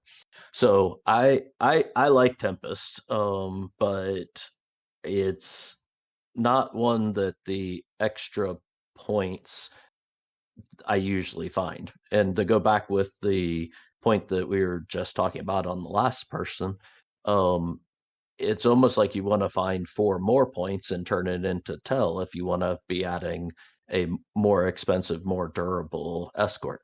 So I put Tempest as a C, um, in that it does what it does. It does add bomber, so I will take Tempest over a regular TIE advanced every time. I don't know that I've ever actually flown a generic advanced in a fleet. But it's still C tier for me overall. What about you guys? Yeah, I have him in C tier also. Honestly, I feel like Tempest Squadron is the stat line that a regular TIE Advance should have. I think a regular TIE Advance having bomber would give it more play, more playability. And then I think Tempest should have had something else, something extra, something a little different, maybe. I don't know. But I've got it at C tier. Bodie, where do you have this guy? I also have him at C tier, although I'm a little more favorable towards him. Like he's kind of maybe B minus at most. Um, I actually haven't flown him personally, but Royce, who is one of the players that I really respect, his Guy Pietti list utilizes Tempest really well. Um, I mean, it's a great multi-role squadron, and the bomber really does mean a lot. It means that not only is it going to do like more average damage, but if you already have something like Bomber Command Center in your fleet, then you're going to get to utilize that with something that while against it's designed to help against the squadron lists, and then against zero squadrons it's going to be more beneficial. So um I don't really have any hot takes on this guy. I'm going to agree with both of you and have him in C tier. I personally had him in B tier. Black Squadron is good because he's cheap and 3 hole, and it's a little bit of a speed bump for people to go against. Tempest Squadron is good for the same reason. It's not too expensive. You just pay a little bit more. You get 2 more hull. Oftentimes, people have to shoot 3 times to kill this thing unless they're dedicated. Um, Taking something like Wedge or something to shoot this guy and snipe with a reroll or something from Saber. um, I often like to take this guy as something to throw out and block people along with Black Squadron. I'll do a 1-2, and then in the background, I'll bring in Saber Squadron and snipe through engagement and kill whatever's engaged with these guys. And then I'll have bombers in the background flying around doing stuff. So I had him in B tier, but I can see him in C tier. For 2 more points, you can get Zertic Strom, which is a good investment. It's like when you're thinking about points, it's like not that bad. But then Telchipper is right there at 17 points as well. So as like if you're wanting to skimp on points and still bring in Escort, Black Squadron, and Tempest Squadron together is not a bad way to go because it'll block anywhere between 8 and possibly, I don't know, but there's a decent ceiling even though they're generics or just a step above generics. So I'm okay with C tier with this guy. Not much of an argument. Up next we have Valen Rudor. Drew, you've got Alrighty. that one. Yep, Valen Rudars, TIE Fighter, 4 speed, 3 hull, 3 black anti-squad, 1 blue squad or anti-ship. Swarm, uh, brace, scatter, and the ability is while an enemy squadron is engaged with you with another squadron, it cannot attack you. Um, I think I have this guy in A. I'm fine with him in S. Honestly, he's a 13-point scatter ace. He's the cheapest scatter ace in the game. He's half the cost of other scatter aces like Anakin, or some of the Gar ones. And his ability has a lot of good kind of tar pit style synergies with it. I When I was early on playing, I ran up against Valen with like 3 or 4 VT 49s. Jason from San Antonio, Ripper on the Discord, he played this, and it's such a unique interaction because so they're heavy, um, but they have 8 hull, and then if you're engaged with Valen and a VT 49, you have to attack the decimator. You have to attack the decimator. It's got counter 1. It's got 8 hull. It can shoot back. Um, and you can't attack ships and you can't fly away because Valen's locking you down, a non-heavy squadron. And so there are different outlying scenarios like that where it's just completely miserable. Um, but other than that, I still think he's a solid squadron. He's 3 black anti-squad, so he does pretty good damage against everything that's not scatter. Um, and he's 13 points for a scatter ace. I mean, he's 4 or 5 points more than a TIE fighter, and you get that ability, and you get defense tokens, and you get 3 black anti-squad. And I want to put him in S tier, but I think I have him in A. You do have him in A tier. I have him in S tier. Like you said, he's a 13-point scatter ace, which is no brainer to take. When you pair him with all the other TIE fighters, he's really nice because with the interceptors, they have to eat the counter if they want to attack, and they can't attack this guy. So you throw this guy in with the TIE interceptors, generic or aces, and aces last longer and will do more damage over time, but the generics can be brought back for the reserve hanger deck. So oftentimes this guy will just sit there in the middle of a squad ball and just throw dice, oftentimes doing 3 damage with his reroll ability. He couples with Sloan, which is really good. and he's for 13 points. It's I think it's the cheapest ace in the game. The next one on the list is Lieutenant Blount at 14 points. He's an S tier for me. What about you, La Fuzzball? I think you have a lot of experience with this Imperial stuff, right? Yeah, so he fills multiple roles that he does a great job with.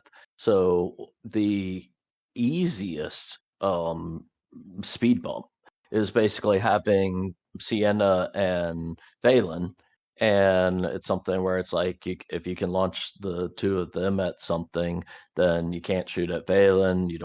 You're going to be obstructed. Sienna's going to live longer. It can tie things down. So I mean that's like the easiest, cheapest speed bump that Imperial has, and he plays well in medium size stall balls where you're just throwing some interceptor aces, Valen, maybe just generic interceptors in RHD. So he fits well into those.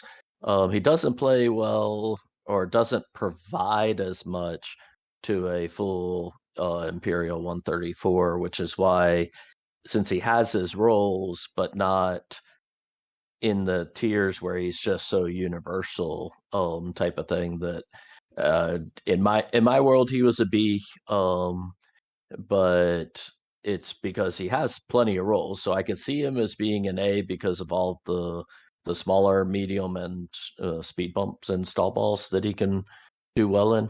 But I don't have him as S because he's just S to me is something that universally can be in any of the 134s or the mid tier or whatever. So I don't have him there. So what about you, Bodie?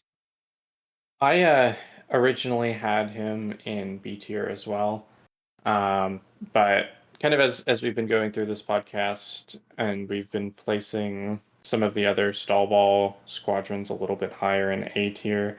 I think A tier is a perfect spot for him. Like you can pair him with Sienna, as we both said. Um, Put him in with your TIE Fighter ball with Hal Runner, or I mean, heck, he's even good with Volt, which I think you mentioned earlier. But yeah, I definitely don't think he's the most versatile, but he is super cheap. He's going to output a decent amount of damage, and yeah, I think he's pretty solid, but I don't think he's S tier solid either. It is important to note that his 3 black anti squad, because he has Swarm, is very reliably 3 damage. Not to scatters, but otherwise he is pretty reliable when he's attacking. He gets that 3rd damage that you want against someone with 2 braces. He gets the 3 damage against generics. So he's not bad. I just don't have him at S. And I could see him being A, because of where we've put some of the other stall ball and medium tier type of ones. But he just doesn't fit to me. The universally, this is an amazing squad I could use in anything. I could see that. Based on we've got two A's. I said S, and then Drew originally said S whenever he was making the G or A, excuse me. So we'll just put him back down in A. I think we have one final squadron. Is that right? It is. We have one more. All right, last up, we got Darth Vader and his TIE Defender Squadron. He's speed 5, 6 hull. Anti-squadron is 2 blacks, a red and a blue. Anti-ship is 2 reds. He's got adept 2, bomber, rogue, brace, evade, 25 points, and while attacking a unique squadron, each of your crit icons adds 1 damage to the damage total. So Defender Vader is ubiquitous at this point. He has slipped his way, weaseled his little fingers into the Super Friends squadron ball with Jendon and Merrick. Morna used to kind of fill that role as another thing, but now Vader's here, and he's ready to throw down. He's got a very similar ability to his advanced counterpart, except he only triggers for unique squadrons, and then Bomber lets him do criticals for ships as well. So he won't get the extra damage against generics. Vader is one of two reasons. Him and Callus are one of the reasons why I've actually kind of started to tend away from the non-ace uniques, because without defense tokens, Vader can just go in and shred them to pieces. I mean, he's got a very high damage ceiling, and with Adept 2, he's often able to hit those numbers. Even though he has Bomber and Adept, the anti-squadron, I have seen it fail some people. I've also seen it get 3 damage with a critical. I haven't seen the 4 damage in person yet, but I have seen 3 damage with the crit. With all that being said, though, I only have Vader in A tier. I definitely don't think that he is quite as strong as Hondo and Merrick. Namely, not having crit. It's so easy to tie this guy down. And that evade, man. If he was brace, he would be an S tier for me. But it's so easy to kill Vader in like 2 or 3 shots. The last time I played against an Imperial Squadron ball, my opponent like positioned things fairly well, I thought, but I was still able to sneak in and take out Vader in 3 shots. And like 3 shots is a significant amount, but I mean it was 3 vulture droids, and that's kind of what vulture droids do, but still, Vader. I mean, he's there because he's just like a generic good piece, but he doesn't really offer a lot of synergy aside from Jendon stuff. So I just got to go A tier. See if anyone else has any differing opinions. Dude, where do you put this guy? I have him absolutely in S tier. He's so good. He's stapled to lists. I mean, I think every single Worlds list uh that had Squadrons had Vader in them. Maybe one didn't. But yeah, he's so good. He's got the really he's rogue, so he doesn't have to be commanded, but you can command him. He's got the really good anti-squadron suite of the red, black, blue with Adept 2, so you get 2 rerolls and his ability. And then he's also really good against ships. Double red bomber rogue. You can reroll both the reds with Adept. You could reroll another red with Bomber Command Center.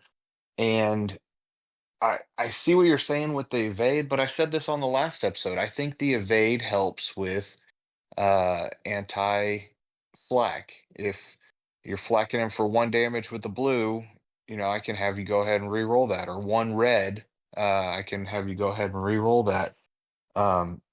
So I don't hate it. I think he'd be more survivable in the squad game.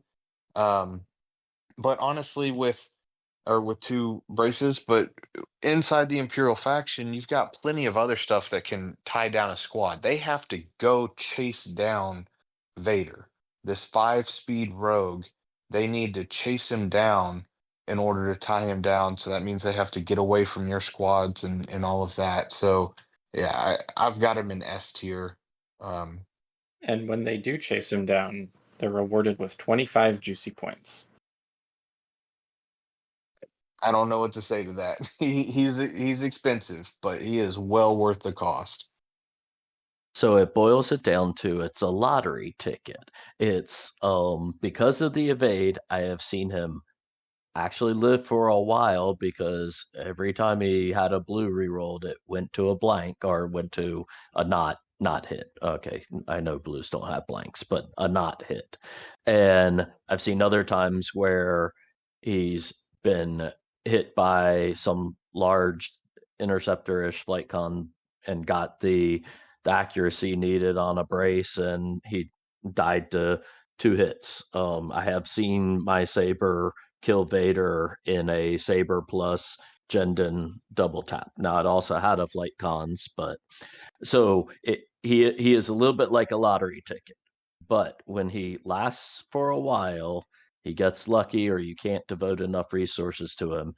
he can do an immense amount of damage. And the way our game is built, there are certain factions, especially rebels, where I commonly end up playing against a 134 where there's only one squad that is not a unique. And so it's something where it's like everybody out there is just Vader fodder for a big hit. And if they are just double brace and he can get big amounts of anti-squad damage. So but he is a little bit of a lottery. I've seen him die fast. I've seen him last for a lot longer than I expected. But he was the last of the squads I put in S tier in my rankings. So Okay, well, personally, I started off with this guy in S tier, and he's 5 speed, 6 hull, kind of difficult to kill. When I take this guy, I will take 4 aces, and I don't even think about escort. Actually, I think I may have taken Tell whenever I went to LSO, but uh, you take Colonel Jendon, Merrick Steele, Darth Vader, and then for escort, you just take the uniques, Tempest and Black Squadron, and so you don't have to spend that many points on escort. You can protect this guy if there's other squadrons. If you're not, then you're spending 9 points on Black Squadron, which isn't terrible, and then you got a bomber out of Tempest Squadron, which is good. Um, and then you have all those squadrons either chew up the enemy squad ball underneath that escort for a turn or two, and then you focus on bombing. And I will say Vader has he's kind of like Rogue Squadron in the fact that you send him in at the end of a game sometimes where there's an enemy on 1 or 2 hull, and you just pray over those red dice and roll them. And they're finicky, but with Adept 2, it helps out a lot. So I have seen people re-roll these and just get nothing and then nothing again. In fact, I'm almost positive that Ben, aka Downsize It, was in a tournament where he was going to, I think, win the tournament, and then this guy came in and just rolled blank at the end of the game, and then re-rolled into Yep. blanks. So It turned what would have been a 9-2 victory for him into a 3-8 loss. yeah, so good against generics, not super good against aces with his you can re-roll the blue and the red to get trying it for an accuracy, but against double braces, he's pretty good. Generics, he's good. He's good against a lot of things. I think he does belong in S tier, but it's like an S minus A plus range. His expense um, kind of makes him hard to take sometimes, but a lot of people make room for it. So I'm okay with it being an S tier. I mean, I like I said at the beginning, I personally feel like he's an A, but I mean, he's so ubiquitous and that even though he's rogue and Sloan he doesn't get any benefit from Sloan. People are playing him in Sloan lists, so I can't complain too much. and part of playing him in Sloan lists is the fact that you're gonna have Jendon and you need to clear the skies before the rest of your squads really go at ships.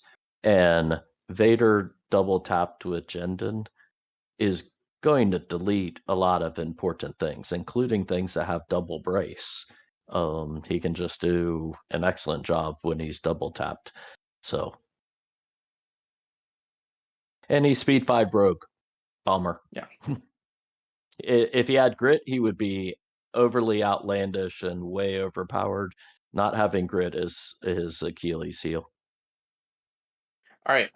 Should we do a quick recap of everything then and end this podcast? Yeah, for our listeners, we're going to read through the positions of each of these, and then we're going to, while we do that, each of you should think of an elevation that you can pop off, and then we'll sign off. So I will go ahead and read through all of these on my own, and then you guys can think for a minute while I do that. So on the S tier, we have Mauler Mithil, Colonel Jendon, Hondo Onaka, Merrick Steele, Saber Squadron, and Darth Vader. In A Squadron, we have, or A tier, excuse me. I'm tired. In A tier, we have Captain Jonas, Black Squadron, Sienna Ree, Volt Scaris, Howl Runner, Moralo Eval, Tel Trevura, Valen Rudor. In B tier, we have Gamma Squadron, Morna Key, and Sunterfell. In C tier, we have Zertic Strom, Dengar, Bosk, Tempest Squadron. And then in D tier, we have IG-88B, IG-88, Boba Fett, Darth Vader, and Major Rhymer. And finally, in F tier, we have Gar Saxon and Whisper Squadron. I will go ahead and give my elevation real quick. It's Dengar. I would take out Swarm and I'd give him Rogue. And I think that would give him some play. The 3 dice is like, it's okay against squads. I don't think, kind of like Tell, I don't think he really, because of his ability, I don't think he should get a reroll just because that would be too good. Um, but and because of all the other damage output you're essentially giving by giving everyone counter, I think that that kind of makes sense. But yeah, I think you just take out Swarm and give him Rogue, and then I think he boosts himself up to at least B tier after that. Who wants to go next? Should we go in order? I was just going to tap one thing onto your Dengar one. Sure. If if he had Rogue, that would also be something where it couples kind of a little bit well with the Intel. I've actually started trying to use Intel more in fleets that I've been playing. I've even been playing a generic jump master in some fleet designs, which you just don't see pretty much, but just to try to get some more intel into my fleets. But if he was rogue, that would, and the three blues would actually be something that I think would couple well together and give him a definite better chance of being played. You have an elevation ready for us? Oh yeah. So initially my thought was I was going to try to figure out what do I think Gar Saxon needs. And I looked at it for a little while, and then I was trying to figure out what he could do. He's not actually that different than Fen Rao's stats. If you really actually think about it, I mean, Fen Rao's escort, but that's because escort ties in so well to other stuff that the rebels have. But I mean, Gar has Rogue, which is definitely in Empire at least a lot more useful for them, and he's a point cheaper. Everything else is the same. It's just his ability is. I mean, the squads that he actually gets a benefit against are a lot of them are just not seen all that much, or they're seen, but then the single plink damage wouldn't do much. So I thought of two different things that it's an either or. I don't think he would get both of these because that would be bad. I thought one thing, and this will start a flame war, I'm sure, on any Discord conversation about it. But one I thought was that if he had an ability where it's like any enemy squad at distance one cannot use strategic or something like that. Just kind of he's an assault one, which I will say we undervalued in discussions. We didn't say anything necessarily much about the assault. I know it's a little bit of a gimpy keyword overall until you get into a case where it's like, oh, Angry Ewok had Fen Rao chase down my ISD and give me a nav raid, and I couldn't slow down to not just clip the edge of the board and fly off the edge. So it there can be good uses for it. So you have to be a little bit imaginative thinking about how you can actually mess with people. He can drop a squad raid on a carrier type of thing. But if he had something where it's like along with the assault is, hey, I'm a bubble that just stops strategic, maybe that's something that would be an interesting thing that would pull him in. Probably still doesn't necessarily get used. But his biggest weakness to me is that he has no way of getting any rerolls, and his dice really aren't all that good. I don't really like red as an anti squad die. So the other alternative, if not the strategic path, would be maybe he gets to re-roll an attack die for every engaged squad with him. I know it's a an ability that's either used somewhere else or very similar to something used. But that would help him. It would really give a good floor to his anti-squad damage. And I don't know. I was trying to figure out how to get Gar at least marginally useful, and I don't think either of them actually would. I do like that idea though of you can't use strategic at distance one. I think that's pretty cool. It couples Um, with an assault mindset type of thing. mhm. All right, moving right along. Let's go with Drew. Do you have an elevation for this? I have quite a few. I'm trying to figure out which one I would want to pick, but so I guess I'll just go with Vader in the TIE Advance. Kind of what I said earlier, maybe give him screen, adept. Um, I think those two things would probably do him well. Maybe take off escort. Um, but I think he would be a cool squad with a little bit of tweaking. I'd like to see him more, but that's all I've got. All right. One thing I'm going to add real fast is you already can't use strategic at distance one because it would be engaged and therefore can't move. But if it was like you can't use strategic at like distance 1 to 3, that'd be pretty fun. Ooh, yeah. My original thought was distance 1 to 2 was the original thing that I was thinking, and then I was debating as to if it was too big of a bubble or something. Mm. But yeah, no, I agree that engaged it can't move it. That's a good point. So when I dropped from my 1 to 2 to 1, I kind of forgot about that part. Yeah. All right. I'm going to elevate Major Rhymer. And I'm going to cheat a little bit. My elevation is moving it to the Separatist faction, which I've done before as an elevation, but I think that this would be a really cool effect for Separatists. Oh, dang. Because you can now shove as many fucking hyenas as you want into one whole zone. And hyenas already kind of suffer from the problem of like you want to bring a lot of generics, and so by kind of limiting the space factor by having Rhymer, then that would help you just bring in the swarm, I guess. And then also like he's just kind of a decent generic body for the faction that doesn't have like that great stats across its aces. So I think it could be an interesting thing that would open up a new avenue of bomber spam.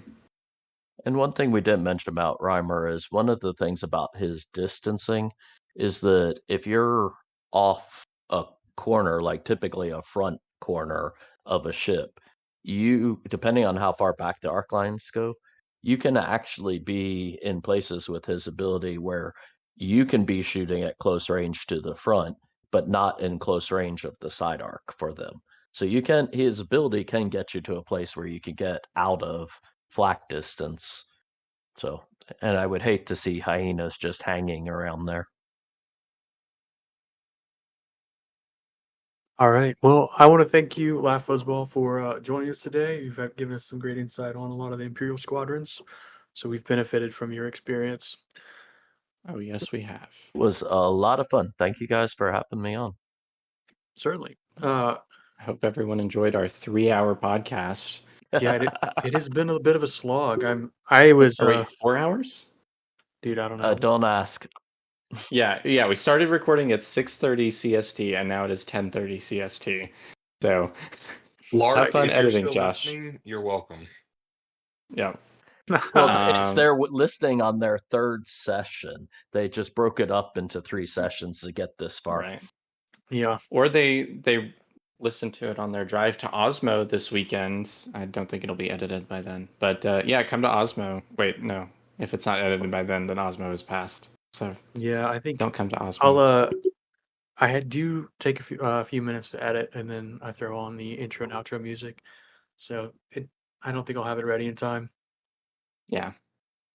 All right. All right. Well, I don't have anything else. So thanks for having me as always. Yeah. Well, I think we're just gonna wrap it up. I was gonna give a shout out, but a little tired to go on a little Google search and try to find more people who are doing Armada stuff. Um, well, I guess I give out one that I know from the past. If you are on YouTube, you can go to uh, Master of the Fleet is MOTF is what it's called. But that's a place where I learned a lot of opening Star Wars Armada stuff. Some of this stuff is outdated after erratas, but a lot of it is still relevant. So go there and learn some tips and tricks if you haven't already. Um, thank you for listening. If you're on YouTube, give us a like and subscribe. Leave a comment, and we'll get to you. All of us are on YouTube, so we can comment and have a conversation there. Uh, if you're on Spotify, thank you for listening. But if you made it this far, I hope you guys had a great time listening. If you didn't like, or if you think that the order of our tier list should be different, you can go online and follow the link in the description below and fill it out yourself. And then post, we encourage you to post your results in the Armada Discord, in the Armada Hub, where you can spur on some more conversation. So thank you for listening to us. I hope you guys had a good time and stay safe, everybody. Have a good night.